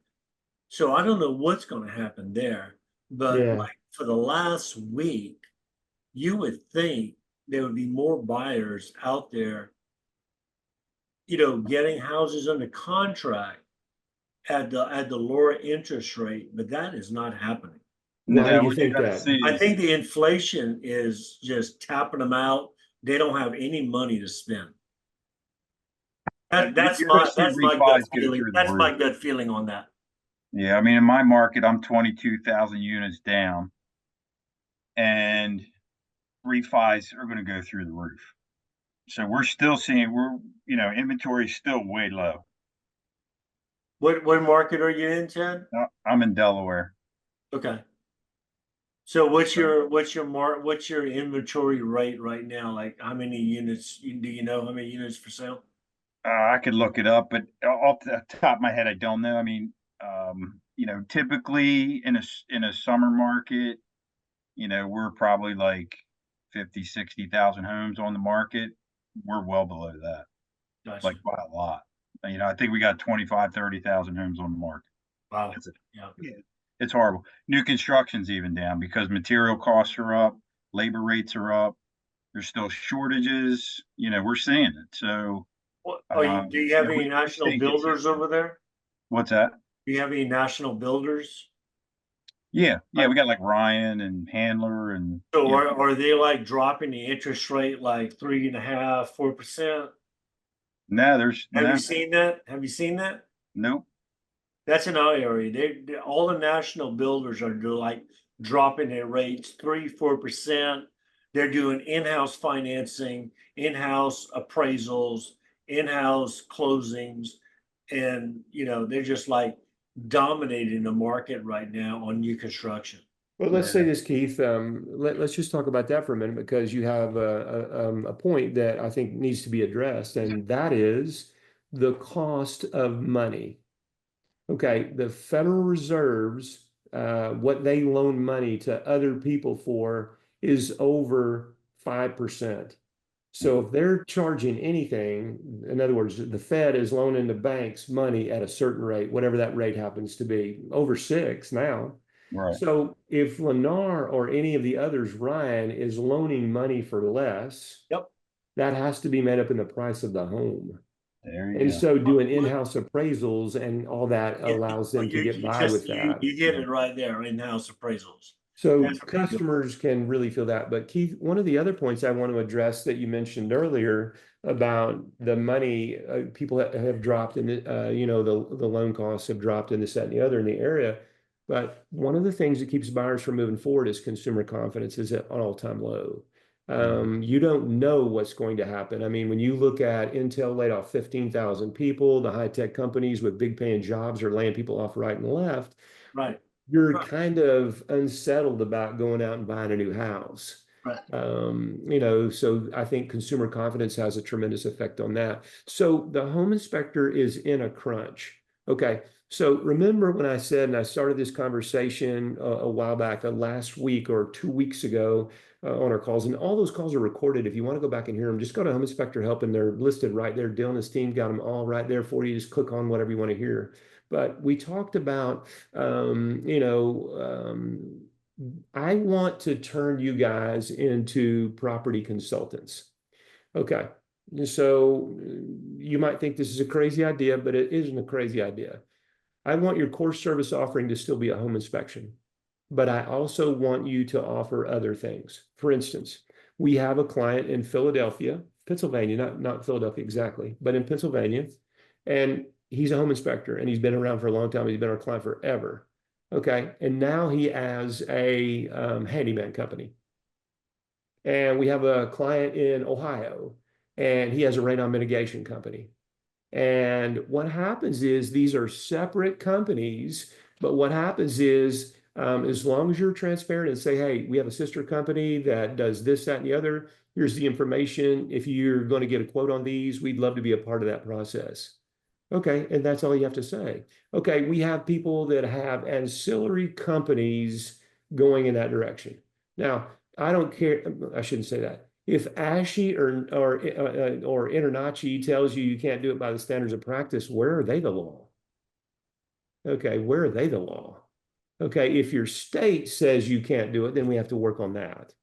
Okay, but the fact of the matter is, the home inspector isn't doing it. You own a different company. Okay, it's like getting your preferred vendors to advertise on your blog. I know that when I taught that concept in Naples, Florida, one of our inspectors that just sold this business, he went back and he generated over $100,000 a year from that concept that he didn't share with the home inspectors. He thinks outside the box. He's a business owner. He's the CEO of a company. Okay, so the thing about it is, I want you to be involved in more aspects. Could we be a green consultant? Could we actually be a general contractor in essence, or a project manager for things that they're doing? I mean, there's all kinds of possibilities. When you see the vacuum being created by others exiting, what services can we offer? Could you own a flat fee realty? Could you offer drone services for the pictures to the flat fee companies? I mean, what is it you can do? I mean, Keith, you're already thinking it. I mean, you already ran an idea past Beth. I mean, you're absolutely thinking it. I mean, why couldn't you own an environmental company? Okay, so you own a separate environmental company and you don't have your home inspector's name on it. Okay, it provides mold, it provides radon, it provides lead testing, all of the environmental things. Not only can you get people that want to do it, but also, you know what happens? Home inspectors will refer your company. Okay, and if you're doing mold testing, and this is where home inspectors miss this, you know what one of your biggest target audience is? Allergists. You Right. know what they want to know? They want to know what triggers are happening in that home to see how they can treat their patients. I mean, we have to stop thinking about this is what we've always done. Great. I don't care what we've always done. This is the future. We're in a market disruption. What opportunities exist? And what can we take advantage of smartly and make money? I want to move you to property consultant. Just write it down. Home inspector to property consultant, because that's where I'm going to try to push you. And we have ideas. We have all details coming out for you. You don't have to think through the whole thing. We got it. Other things, I'm wide open for anything, not just videos, but I think videos are, I always have preached videos are the key, one of the keys to success and extending your reach. So do I. The boss really thinks it. She's involved Ah, in it every day. I was talking to Keith about it today. yeah, we've had a lot of Talk to- conversations lately. I talked to Ted about it too. Yeah. There's a lot of things turning in the background. That's good. That's good. Yeah. The Keeps thing you up about at it night. is Keeps you up at night. if you take one idea a week and just a little bitty piece of an idea and you implement that in your business, I, in 3 months, how many new things do you have implement in your business? I'll just share with the group. We've been doing mold inspections for years, and all of a sudden, I don't know what it is. We're probably doing. I've got a multi-inspector company, so I've got other inspectors that are working for me, but our mold inspections have just accelerated, and I don't know what it is. I know what it is. It's an online presence that's doing it. I know that. I know where they're getting that inclination to call us. And, we're averaging, I don't mind sharing with the group. We're 675 per inspection on a mold inspection. And, most of the times we help the client, and that's Ken, there you go, property consultant, helper. You are their trusted person to help them through the process. And they rely on you. I've got a client right now. I've been probably talking to him since Sunday. I've done a mold inspection. It came out clean. His wife is sick, and I'm going to go back out there and do other type of indoor air quality inspect. So you're the person they're relying on, and that's what means a lot to the whole industry, I think, in general. So think about outside the home inspection business. I need you guys to rethink this. Okay, that's good what Keith is telling you. I got a buddy in Atlanta. He's our client too, Kip McCullough. Years ago, he was charging over $900. He gets way more than that. He was on the call last week with us here. And he would rather do mold inspections than home inspections. He does both, but he advertises. So let's think about this. What about you a mom and you have kids that have respiratory issues? Wouldn't you want to know what's going on in your house? They didn't buy or sell, they're a homeowner. Okay. But Right. their kids have respiratory issues. Why aren't you pitching them? Right. Okay, so you know what they do when their kids have respiratory issues, just like my wife does. I've had a million medical issues in these last 6 years. Well, you might need to change your wife out. Yeah, no, she saved my life I on more than saved once. him. Yeah, he saved me more than once or twice. No shit on I that. saved him. Yes, you did. Don't answer that, Ken. Yeah, listen, Ted, this is my third wife. I know way better than that, man. I've actually learned how to say yes, dear, if you can believe Yes, that. dear. Yeah. I might not always do it, but I do say yes, dear. So now I damn forgot where I was going with that. With Ken's health issues, I went online and I Googled and found videos and I found information that helped. And kicked my doctor's butts, like, why aren't you doing this for him? Why aren't you doing this for him? I'm in remission now. So, it's not as essential. She's not looking at as many videos, but she's still looking at some, because anything could happen any day. But my point is, I'm back to my point now. Thank you for saying that, Beth. The fact of the matter is, moms go on the internet and start looking for help for their kids. Okay, and they come across your video. The title is "Family Having Respiratory Issues, Cold, Allergies." Not really it. What is it? How about radon testing? Can we sell that to people who aren't buying or selling a home? Of course we can. Okay. The fact of the matter is, so you make a video, you make a good video. Okay. So you put it out there in all the places you want to put it, and you never think about it again. It creates business for you. Okay. How about, do you have a great video about your services? Beth and I are going to be offering this service. Let's see. I don't think anybody on this call have gotten one yet, but we did some great videos. We have a creatives department and the whole thing, and they have done really some great jobs on these videos. And they're doing them for Home Inspector Help and all too, but our team is doing them there. But what we're going to do is offer as a service these videos, these great quality videos, super cheap, that you can put on that talks about your services. And it talks about this and it talks about this. I mean, they're film quality videos. Okay, so we put those out there. Okay, we can put those out there about your allergies and moms, and you don't have to do anything for it. It's all done voiceover, professional voiceover, the whole thing, great graphics, everything. We should highlight a couple on the Home Inspector Help, but just designed for home inspectors. So what happens is you get that video out there, one you've made, and you never think about it again, but it's generating business for you. What if you had 100 videos out there doing that? Agreed. It's just, we're lazy. At least you're honest. To be honest, we're just lazy. We're just inspecting the house and doing our inspection and getting out. That's Ed's been it. doing them. Yeah, His I've done a lot of them. son's been doing them. Yeah, I've done a lot of them. That formula's been very, very good for you. You know what? But that formula is a loser now. Okay, so you're not really lazy. Here's what happens. You're in a routine of doing certain things, and this isn't part of your routine. All I'm asking you to do is do a routine shift. Make this part of it. Put on your phone or that index card what you got to shoot at your next home inspection. Okay, and I bet you do it. And pretty soon, 21 days, you get into a habit. Habits are formed or broken in 21 days. So pretty quickly, you start looking around. Every time I was in a home, you know what I said? What's cool here that I can shoot a video on? Okay, and I'm shooting a video. It doesn't have to be, I mean, people don't want Nightingale, Conan Slick. Hey, this is Ken from Southern Home Inspection Services, and I bet you hadn't seen this. Stay tuned. Do you want to watch one? I know when I first started them, No. they were horrible. Horrible. And I would delete them and then go back, and I'd probably in one house take 4 takes, and the more I did it, the better I got. And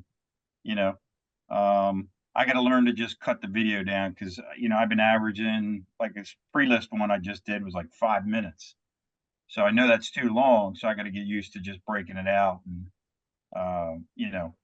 chopping it up. So do water heater, and there was plumbing and electrical, and the well tank failed, and this, that, and the third. So I know I got to get in that habit of breaking it down, because I probably could have had 5 or 6 videos out of one house. You still can, because that video you had, you just cut it up and use it.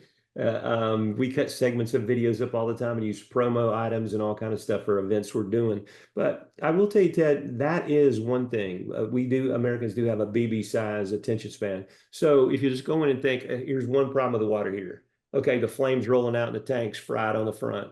Okay, just talk about that, what it is. And then, for more great videos like this, go to our channel at whatever it happens to be, and get a URL that's really easy for them to know. They can type in, tedsvideos.com, just as an example. I'm not saying that. I'm just saying something they could do. So when you put in a video, then what happens, it's easy for them to go to it. And then the description, we've got a link. Okay, so they can automatically go, or I do this, push the link down below in the description. And then in our videos, you'll see us now. We want you to like and subscribe. Dill has the language. Our video production team has the language that, if you really enjoy this content, go down and push that button to like and subscribe, for more videos like this. We're starting to give you calls to action. What is it we want you to do at the end of the video? Okay, so we just got to get smarter about it. And in the description, we tell you all these things. And what you could do is that really, and this is outside of this discussion, but Keith asked, what can we do to continue to do it? Okay, so what we want to do, we want to build a list, right? The money is in the list. Okay, so at the end of the YouTube video, the watcher is there. They're probably looking for a home inspector. They're probably going to buy a home. Why wouldn't we offer them a branded checklist? It's digitally done. We've made it. It's got your company name on it. We don't want to teach them how to inspect the home, but we want them looking for 4 or 5 things. Like because we're older, I can say this to you: if the roof shingles are as curly as Tammy Faye Baker's eyelashes, might have a roof replacement needed. Or if you have to wear swimmies to get in the crawl space, we might have a problem. So we want them to look at those kind of things. Ask how old the roof is. What kind of condition is the air conditioner, and ask them. So that when they using your checklist, when they're looking at these homes, I mean, who are they going to call at the end of the inspection if they're in your market? It's your checklist. Okay, so and they're using it. Okay, and they can digitally download it. Okay, but what they have to do to get the checklist, you got to tell them they got to tell us where to send it, right? Okay, so what happens is they put in their first name and their email address, okay, to get the checklist. And now what do? We have them in a list, and it's segmented. It says this person downloaded the checklist from Facebook or YouTube. We know that, okay? And what we do then, we follow up with them every other day. It says, hey, oh, by the way, did you get the checklist? If you didn't, here's this great link. And oh, by the way, one of the things let me talk a second about the water heater or the roof or the basement or crawl space. How can you tell water's coming through? Just little bitty helpful tips for 7 days. Okay. So now you're starting to build that relationship, right? And it's all on autopilot, guys. We call it list building. We segregate the list. We do it every day in the company. If you pick up, that's a lead magnet. If you pick up a lead magnet from us, I know what you got and what series that you went into and where it came from. Okay. We have to step up your marketing game. Okay, so those people will turn into home buyers. Now, one of the nice things that we have going for us now is Google is reading the IP address of everybody in the country. So if somebody wants that information and you have something up, they show it first. Okay, and down in the description, we tell them, hey, by the way, you can get a free blah, blah, blah. Just click down here on the link, just put your finger down below in the description and grab that free checklist or whatever we have to offer. 7 ways to avoid the blind home inspector. Whatever we're going to offer. We're going to offer lead magnets. We'll help you generate them, or we'll generate them for you if you're a client. So we just got to step up email marketing. We've got to step up video marketing. We've got to step up. See, I want you to get back out in the community. Keith, you are the king of building relationships at the crawfish boil. That's right. Okay, but you know what was the first thing you said? Oh, I want to do online. You know why? Because we've gotten older, right? Yeah, yeah. We ain't really wanting to schlep out to these places, are We we? don't want to do face to face no more. But you know what? It's going to take it. Yeah. It's going to take it. It's going to take a combination of all of these strategies, because if you put all your eggs in one basket and online and something happens, you got no eggs. But I think shifting to the mortgage lenders away from the buyer's agent just a tad is a more feasible way to generate more money. As far as I think the majority of our work is going to come from the lender side. I think a portion of it could. It depends how that shakes out. But let me ask you, here's the one thing you could do this week. The one thing you could do this week for that strategy is determine, do you have a mortgage brokers association in your community? Sure. Then you could go to their website and you could learn, do they offer affiliates to join? We do. We go every month. So if you're listening to this call, Keith just said lenders are going to do it, but what steps do I need to do? First, you need to understand, is there an association in your community? Right. And the second thing is you need to look on their website and see if they offer affiliates. Yep. The third thing is you need to get your butt up out of the chair every month and go to their meetings. Go to the meeting, just like a BNI meeting, which I'm not affiliated with. You just go to the meeting, you present yourself. Everybody presents themselves as what they are at the meeting, lenders, appraisers, whatever affiliates there.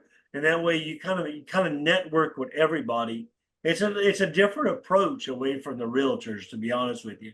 But Ken, I am still a true believer of the low-hanging fruit of the open house. when they're doing the open house, go look at those agents, because they're the very new agents coming in the market and cultivating those agents, sending them postcards, touching base with them, taking them to lunch, building what? A relationship with them.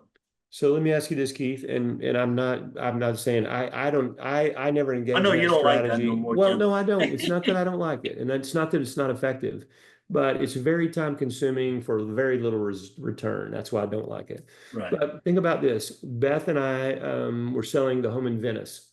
Okay, and what happened? We used flat fee realty. So we had an open house each weekend, and guess what? We got a gentleman from our local development. We paid him a little fee each week. He went down there on Saturday or Sunday, depending on which one it was. He had the flyers. He told them, "Hey, I'm not a real estate agent. I'm a friend of the owners. I have this information. I live in the community. I'm going to give you this. You guys take a look at the house and ask me any questions you want." We paid him like 80 or $100, I guess, each time. Probably $100, I think. I don't know what the exact number was.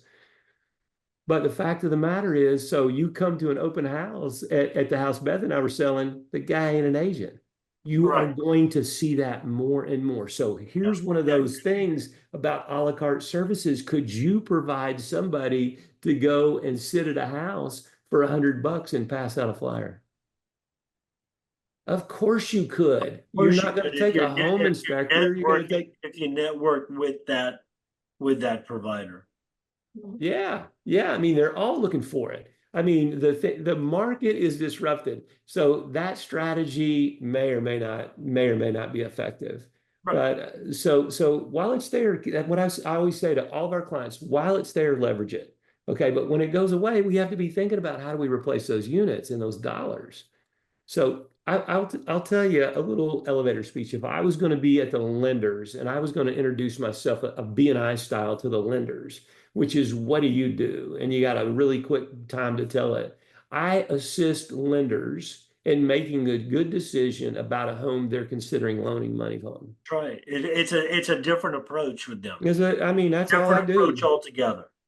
So that's what I do. My job is to assist you to make better decisions. Yeah, I could be finished with mine in 30 seconds or less. Yep. Yep.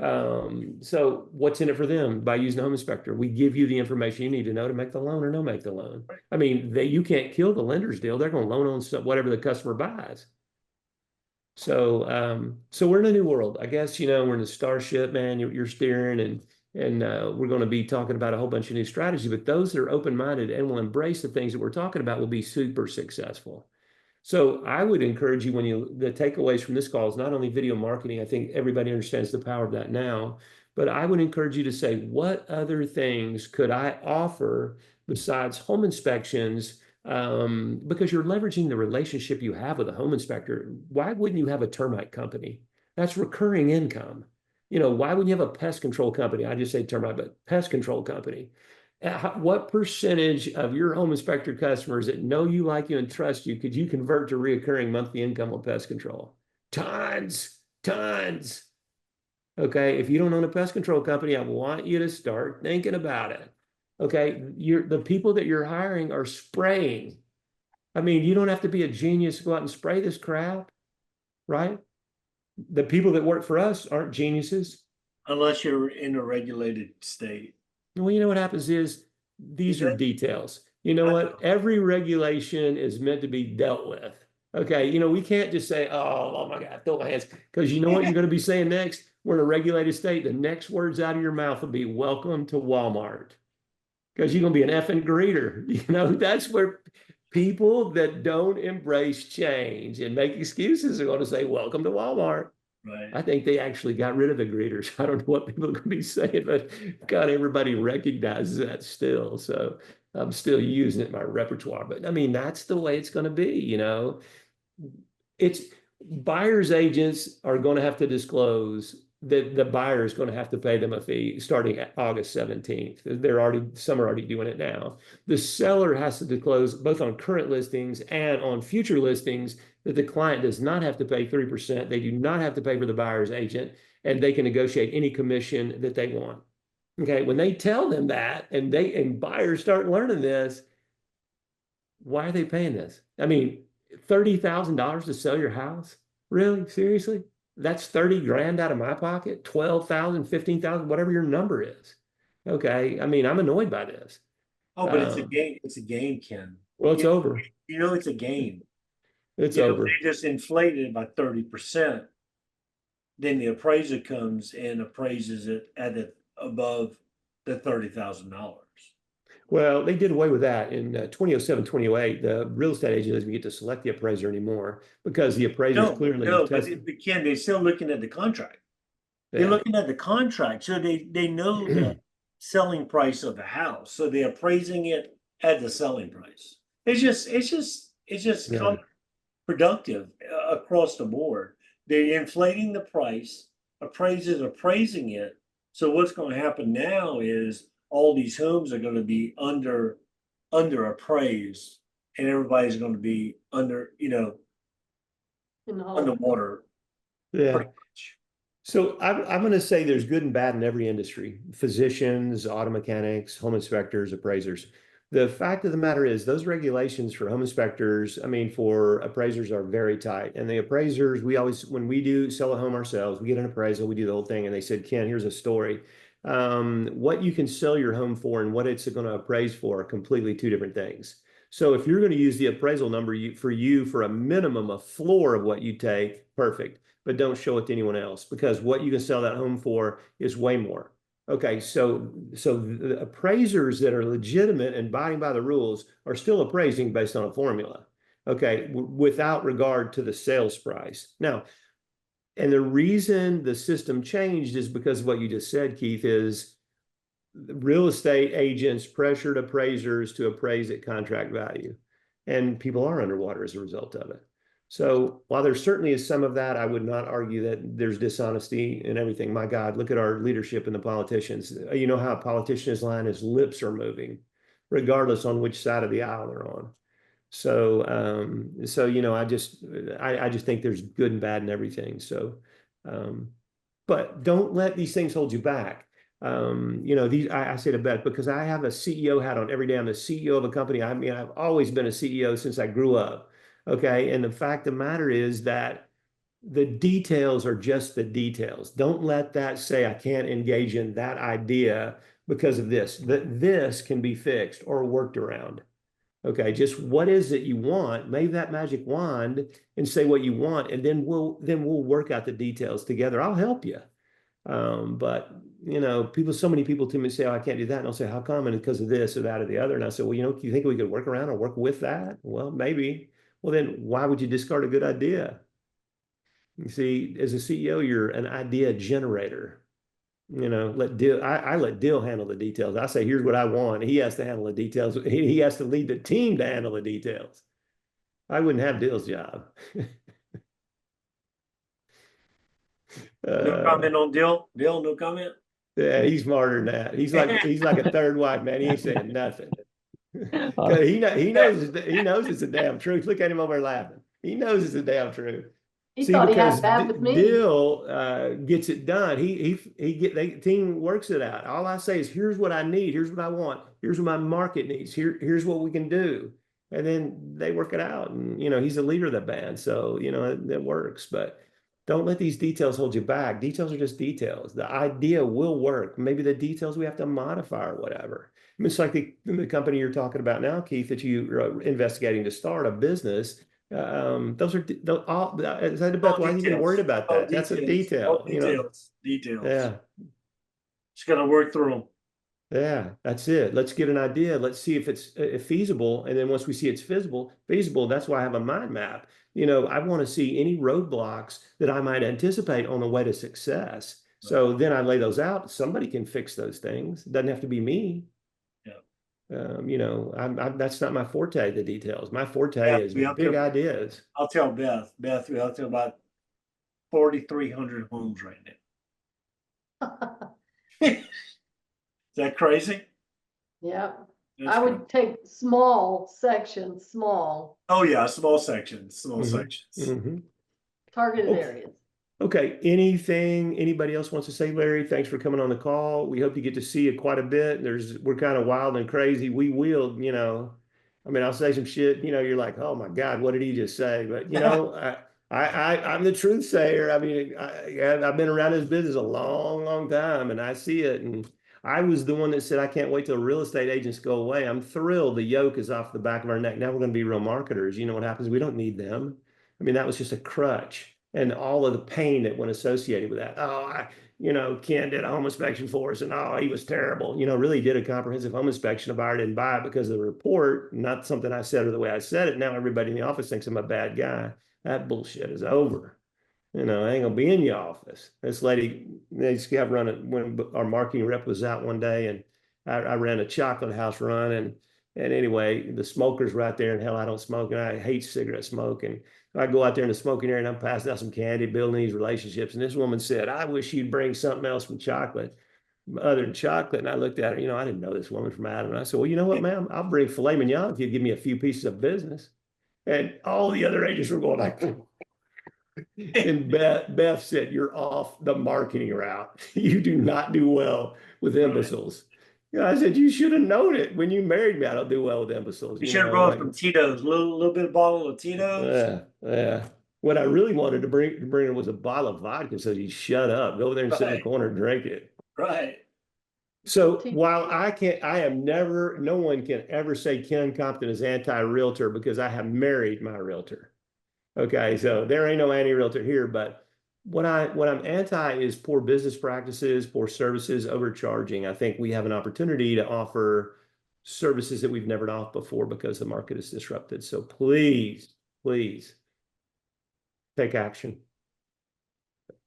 Anybody got anything else? Ted, great to see you again. Keith, I've been seeing Keith for a while. He's been on the call, so that's good. It's kind of Yeah, strange. I'd like to see you guys too.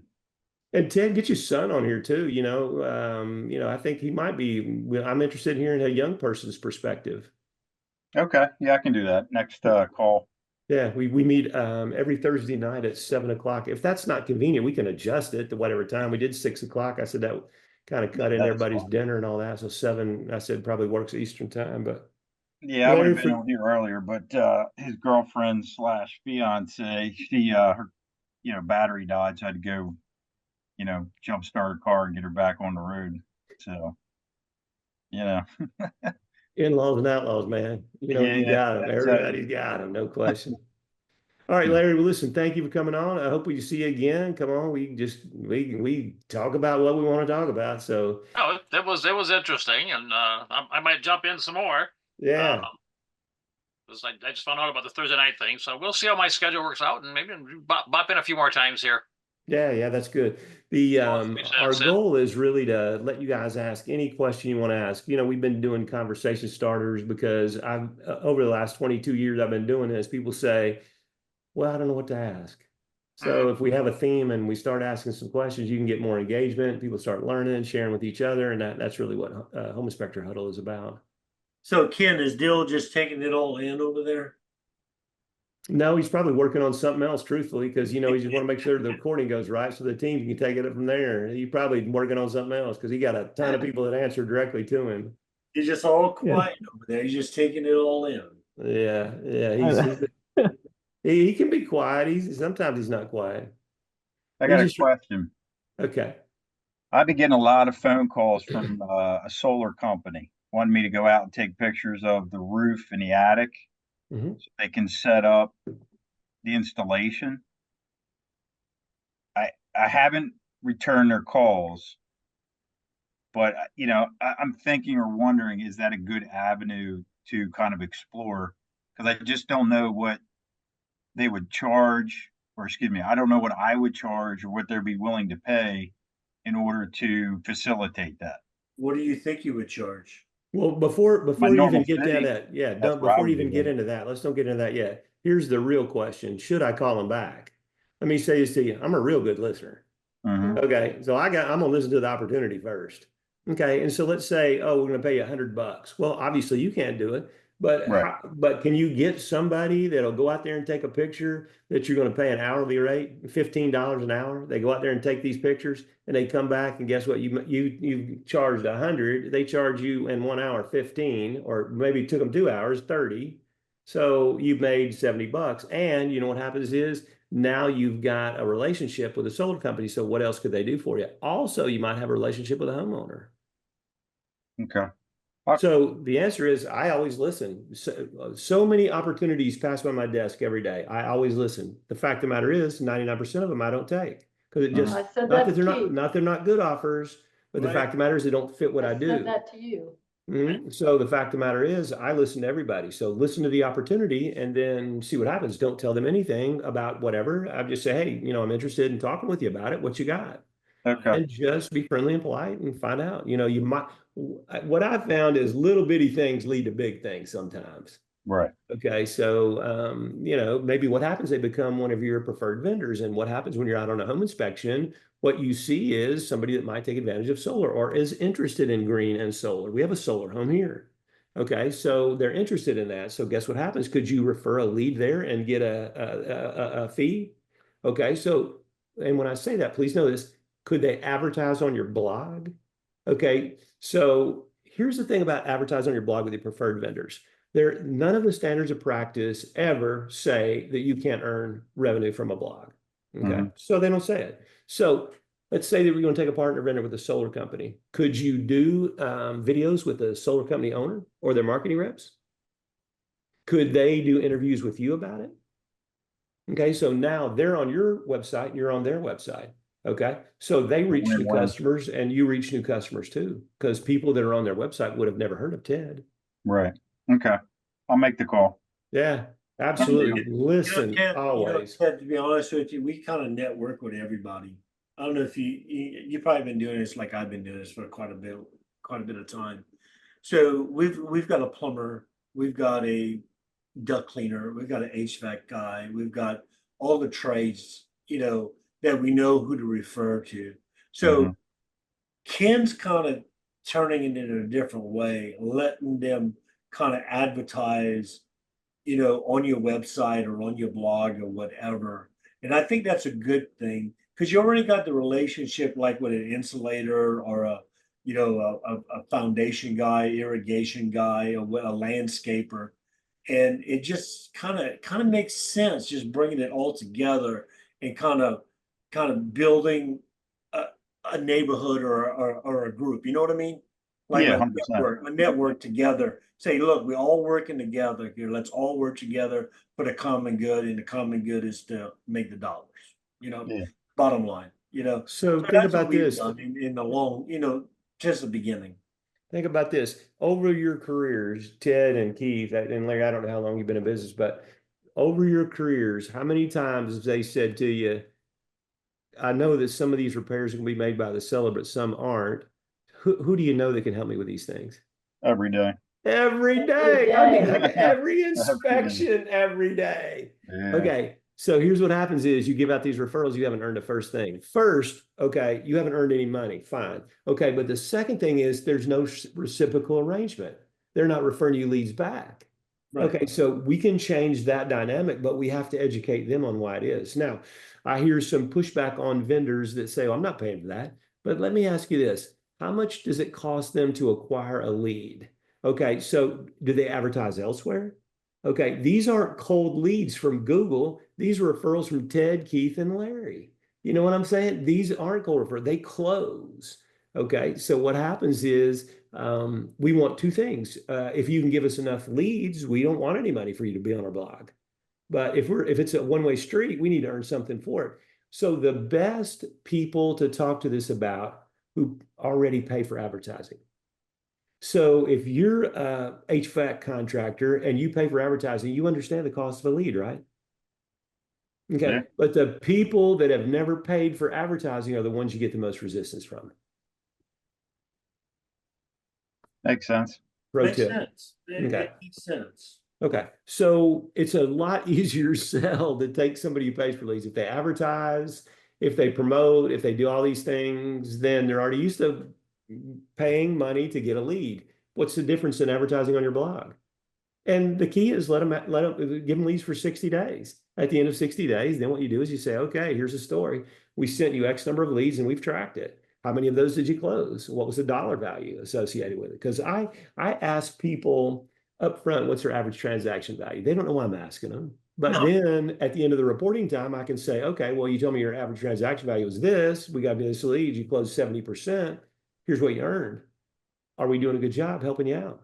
Sure. Well, again, what we want you to do is advertise on our blog. So we can continue providing you warm leads. You know, and these are warm leads. These aren't somebody who's calling you from Google Guarantee. Mhm. They don't know shit about you. You know, here's what happens is you guys have said, hey, here's my preferred vendor for roofing or this, that, and the other. Just give them a call and whatever.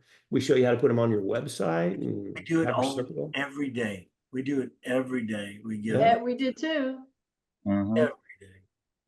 We just didn't have the technology when we did it to do it, but we had a paper list and, you know, we did it and we just gave them to them. But, you know, you look at $17,500 average transaction value on a roof. Okay. So how many roofs replacements do you give somebody before they start wanting to be on your blog? You Well, get a Keith, ham at the end of the year, Ken. What's that? You get a ham at the end of the year. we didn't even get a ham. Yeah, I Let me was tell gonna you say, this. I didn't I'm a get that. plant-based eater, man. Don't give me a ham. That's what my roofer gave me. I'll give you a Yeah. Well, at ham. least he gave you something. Yeah. Keith told me today that he referred an insulation vendor Yep. for about a $5,000 job. Yep. He just referred his. It happens every day. I mean, every day. Every day. Listen, I referred a duct cleaner today for a house that I did a mold inspection on, and you know it's like $1,200 to clean the HVAC system over there. Yeah. You know, it's just I'm just giving money away. I'm not recouping nothing on the other side. I know Yeah, you're not. we had our ducts I know cleaned we're not supposed $900. to as home inspectors, but you know, come on, man. Come on. If you So, want some money, you have to pay for the money. the people that don't make the laws told you couldn't do it. Okay, people are making the rules, said you can't do it, ASHI, InterNACHI. Now, if the state says you can't do it, that's fine. But what happens is, remember we talked about the details. So here's the detail. All we're doing is reciprocal marketing on our blog for this vendor. Okay, this vendor is not doing a quid pro quo. And a quid pro quo means I refer you, you give me a fee. That's not what's happening. Right. They're They're paying. paid, they're a paid They're advertiser. paying for marketing. That's it. There's no rules against it. Okay. So the fact of the matter is you have to build those relationships, but first you have to say, see, they have no idea how many leads you've given them because they're oftentimes not very good business people. So you have to do a little bit of education-based marketing and you test. And if they still don't want to do it, sell a V. Someone will. Okay. And so they lose those leads. All right. So because you can tell them if you gave them 10 leads over 2 months, okay, and then what happens, their average transaction value is X, here's the dollars. And if they close 70% of those, here's the dollars. So do you want to pay $100 and advertise a month on our blog or $200? Or do you want me to just stop sending you leads? Yeah. Mhm. I'll do either one. You just tell me. I'm open. I'm not mad at you. That's just a business decision here. Mhm.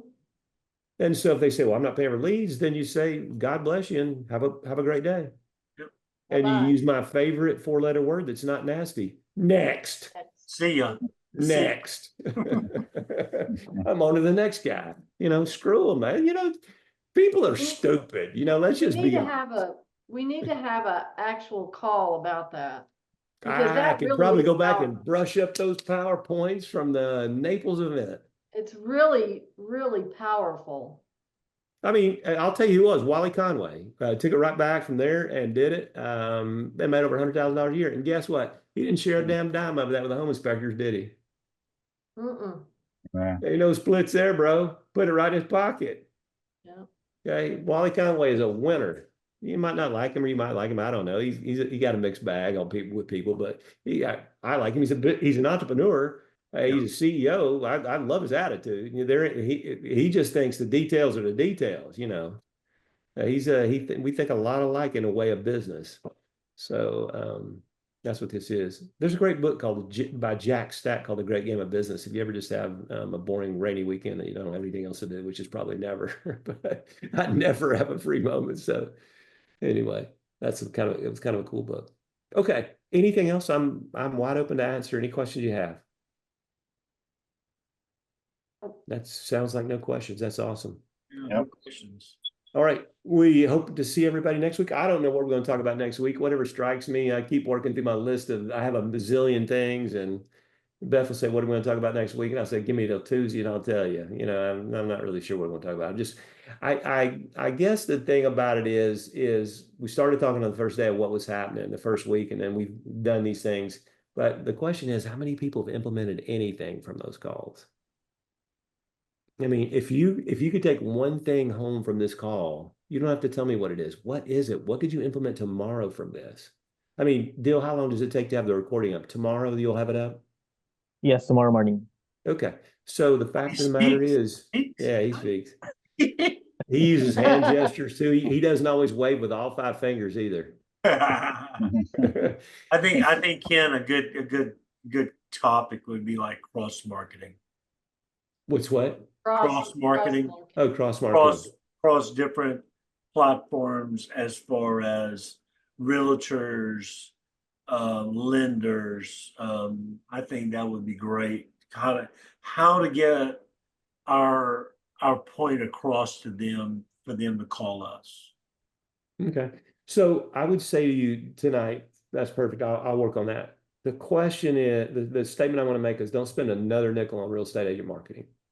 Okay, till the market shakes out and you know where you're going to go. Don't, do open houses. Well, Keith, I need $300 for this or that or the other. Just say, in December of last year, we designed our marketing budget. I'm sorry that we didn't include that. I wasn't aware of the event. Maybe we can do it next year. Bless your heart. That I would just not spend any more money right now until this shakes out. Because what if you spend a bunch of money and they're not there? What about the agencies like Keller Williams? We don't do that, but you put up $5,000 participation, and they include you in all the activities. You know what I'm talking about? You know what I'm I talking do know about? what you're talking about. And We so don't have that much here, Ken. Okay. We So only maybe have one, two agencies that do that, and we've never done that. I've done it every time. I'm a business owner. Here's what happens. I'm looking at return on investment. Okay, so we did one with Keller Williams in Dallas, Georgia. We paid $2,500 for the year, and we got over $200,000 of business out of there. You did. Would you do it? Right now, no.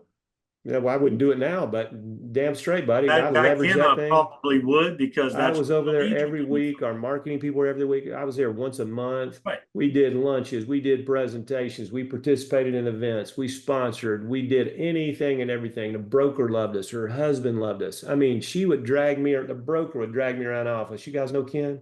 Southern Home Inspection Services. He's the guy that sends us how to grow our real estate business tips. Remember, we used to do the tip of the month, real estate agents. He Right. said, this is a guy that sends them to us. I spoke at their annual awards banquet. I was a part of their team. But you know what? I put in 2,500, got 250,000 back. What about that ROI? Mhm. Because I'm a But it's not like freaking that anymore. business person. But it's Well, not like what other opportunities do you have? Why couldn't you leverage the mortgage brokers like that? right. Agreed. They don't have to have real estate name on them. Forget those losers when they're finished. Right. They're so yesterday. Right. What I'm saying is, look for the opportunity. I mean, this thing with Ted and the solar company might turn out to be $1 million opportunity for Ted. Who knows? Yeah. Talk to anybody. The worst thing you can say is, I love your idea. It just doesn't work for me where I am in my market right now. I mean, you can be polite. I know you, Keith. You can be real polite. I mean, even though from Louisiana, I get that. There's a handicap right off. Right. That's right. I will tell you like it is. Yeah, listen, I'm telling you, I know you smooth. I've known you for a long time. All right, other things before we go. Okay, so 2 things really. What can I do from here? And what other opportunities could home inspection called me my core offer. What other things that aren't going to be done by somebody else could we do? Why wouldn't we have a duct cleaning company? Okay, so here's what happens is, how many customers do you see that have older homes? And when you look at those filters and when you look at that HVAC system, clearly somebody hasn't changed the filters very often. Okay, could that be a cause of respiratory and allergy issues? Of course. Could you include duct cleaning in your indoor air on your environmental company? So you do duct cleaning, you do indoor allergy testing, you do lead, you do radon, you do mold, you do all of these things all in that company, and it's a completely separate company. You can have a DBA of your existing company, and LegalZoom will set the whole thing up for you for $200. Okay, so let's think about what else we can do. And here's what happens is, if you can get a business with recurring income Mhm. and not one-offs, life is better because, cash flow is a mother's milk of a business. And if you can't predict cash flow, you don't really have a business. See what I'm saying? Because every day you guys are counting on one-offs. And when one-offs don't happen, your business is out. Right? So you get reoccurring income. You got these pest control people that are paying you a monthly fee. You're whacking their credit card. Your system is whacking their credit card every month. What happens? You're not charging them anymore, but you're building a cash flow system. Okay. Please take that to the bank. That's what your Okay. trusted resources page will do too. Exactly. Okay. So one more thing. Okay. What are you charging the vendors to be a part of that blog? Okay. So all it different. really Average, just give me an depends. average. Well, there's no real average. Here's what happens. The best way to look at it is what your average transaction value is. So if your average transaction value is 17,500 or your average transaction value is 350, which do I have an opportunity to charge more for the person that's got an average transaction value 17,500? So that's why it's important in the initial conversation. I ask them what's your average transaction value? And then I also ask them, what's the approximate number of people that call in to convert into a customer? They don't know why I'm asking them at that You point. don't know that, Ken. Let me say this to you. Ned in the first grade does not know this. Business owners you want to do business with know their numbers. You see what I'm saying? I said that though, Keith. What's that? Business owners that you want to do business with. We'll know that number. Yeah. Yeah, Ned in the Well, that first you want to grade, do you business really with, want to do business with Ned in them. the first grade is not going to do videos with you. He's not, Ned, he ain't got no video camera. He's ugly, afraid to get in front of the camera. Ain't paying no leads. Really, please, Ned. Next. Yeah. Get professional people to do business with because you know what? They are representative of you. And when they F up, you got to go in there and help him solve it. See, we did reliable heating and air. They were in Atlanta. Dan Jape and his wife, he divorced her, but then his son came in too.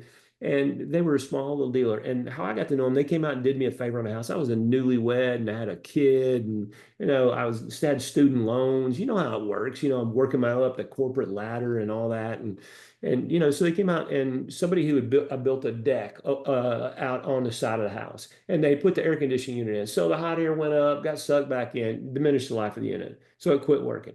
They came out and moved that unit and gave me a great deal on a new carrier, a great deal, and let me finance it. Okay. So we became friends, kind of.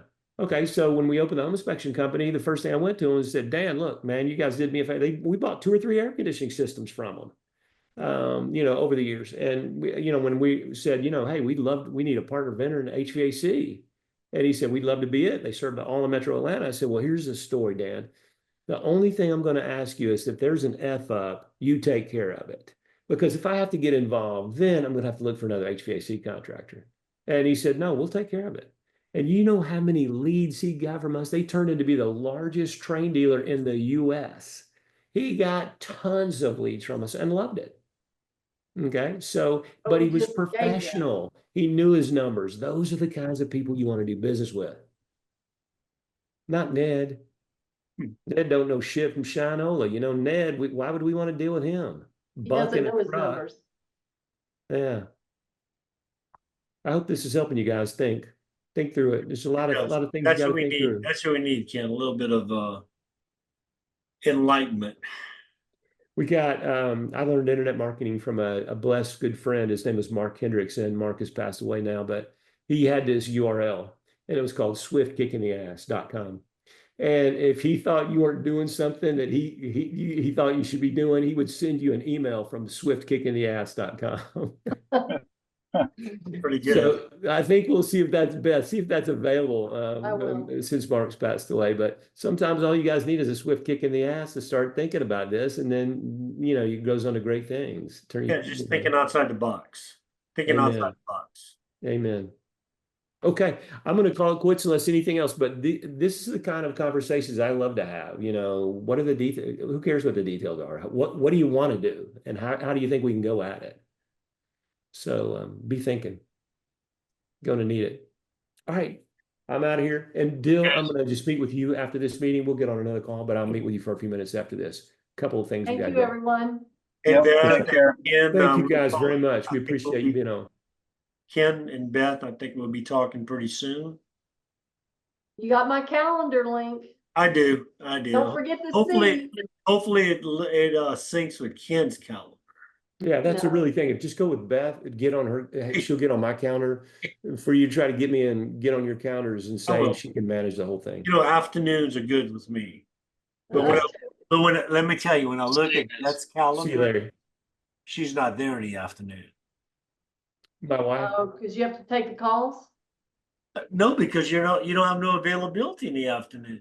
I can make availability. You're off at 12 o'clock. No, that's Hey, well, not- we got to go to the gun range at least 2 days a week. Is that what it is? That's one thing. Rifles one day, long guns one day, pistols one day. So what do you think about my idea there, Ken? Just right I- off the bat. I think it's got a lot of potential. Oh, it does. It A does. lot of potential. I already I can said think that. I already said to Beth, I think some add-ons you could add to it. I get excited about these But kinds of things. look, don't start adding on there, Ken. We just got to figure out the basics here. Yeah. I mean, but you have one concept in mind. These are automatic bolt-ons because the people that need Oh, it this is. also need this. Oh, it is. I Yeah, even yeah, thought yeah. about dryer vent cleanings and all this other stuff. Oh, there you go. You see, but I just like to kind of narrow it down and just kind of work on that already. I don't know if Beth told you, I've got a guy that already called me and wants to come work. And that's a crazy ass thing. You know, I'm not usually like that. I usually build the other part first, then bring the employee. He's a Carl Ross right here. Huh? I said, this is Carl Ross. Carl Ross would get the information out there and then he'd build everything if somebody were interested in it. It's like, okay. I said, but I think that'd be I think it's, I already know two don't or know if three we're gonna people that would license do it or franchise it, but I think it's a great thing. Yeah, never franchise. So I will tell you that lawsuits come from that. Franchising is a franchising is not a good. Licensing is the way to go. I can share with you a million details why, but licensing is really the way to go. Franchising means that you'll be there and solve their problems, and the courts interpret it that way in a lot of markets. I have had people that I know that did franchises, small ones, and got sued, and it was a mess. Right. So I come from a licensing agreement. I come from that industry, and Yeah, so you know it. it is a more intimate type relationship when you have a franchise and you have a franchisor growing the business. I mean, it is there. I don't know about licensing that much, how it plays, but we're looking at our market now, which is about 200,000. We've got the Lake Charles, the Baton Rouge, and New Orleans markets also that I kind of dabbled in just a little bit just to see on the amount of houses that this builder has built in these areas. And the sad thing is, when I talked to you the first time, Beth, I thought it was like two or three builders that were doing the same type of tankless water heaters. And it's basically just one builder that's doing it. Oh, wow. More and more people will do it as we continue to on down the road where electrical costs are high. It makes no sense to have a standard water heater, just none. And we have a heat pump water heater. That's more effective. But when you start talking about $3,000 and $4,000 for a water heater, where you can do a tankless water heater for $1,600. Now you have to have natural gas, but that's the only thing. Right. All right, I'm going because I got Okay, to get on to another meeting with Dill. So Sounds Dill, good. give me 5 minutes. I got to get me another cup of coffee. Okay. All right. See ya. Okay. See you. Bye, all. Bye, all. We'll be in Send me a touch. link, Dill.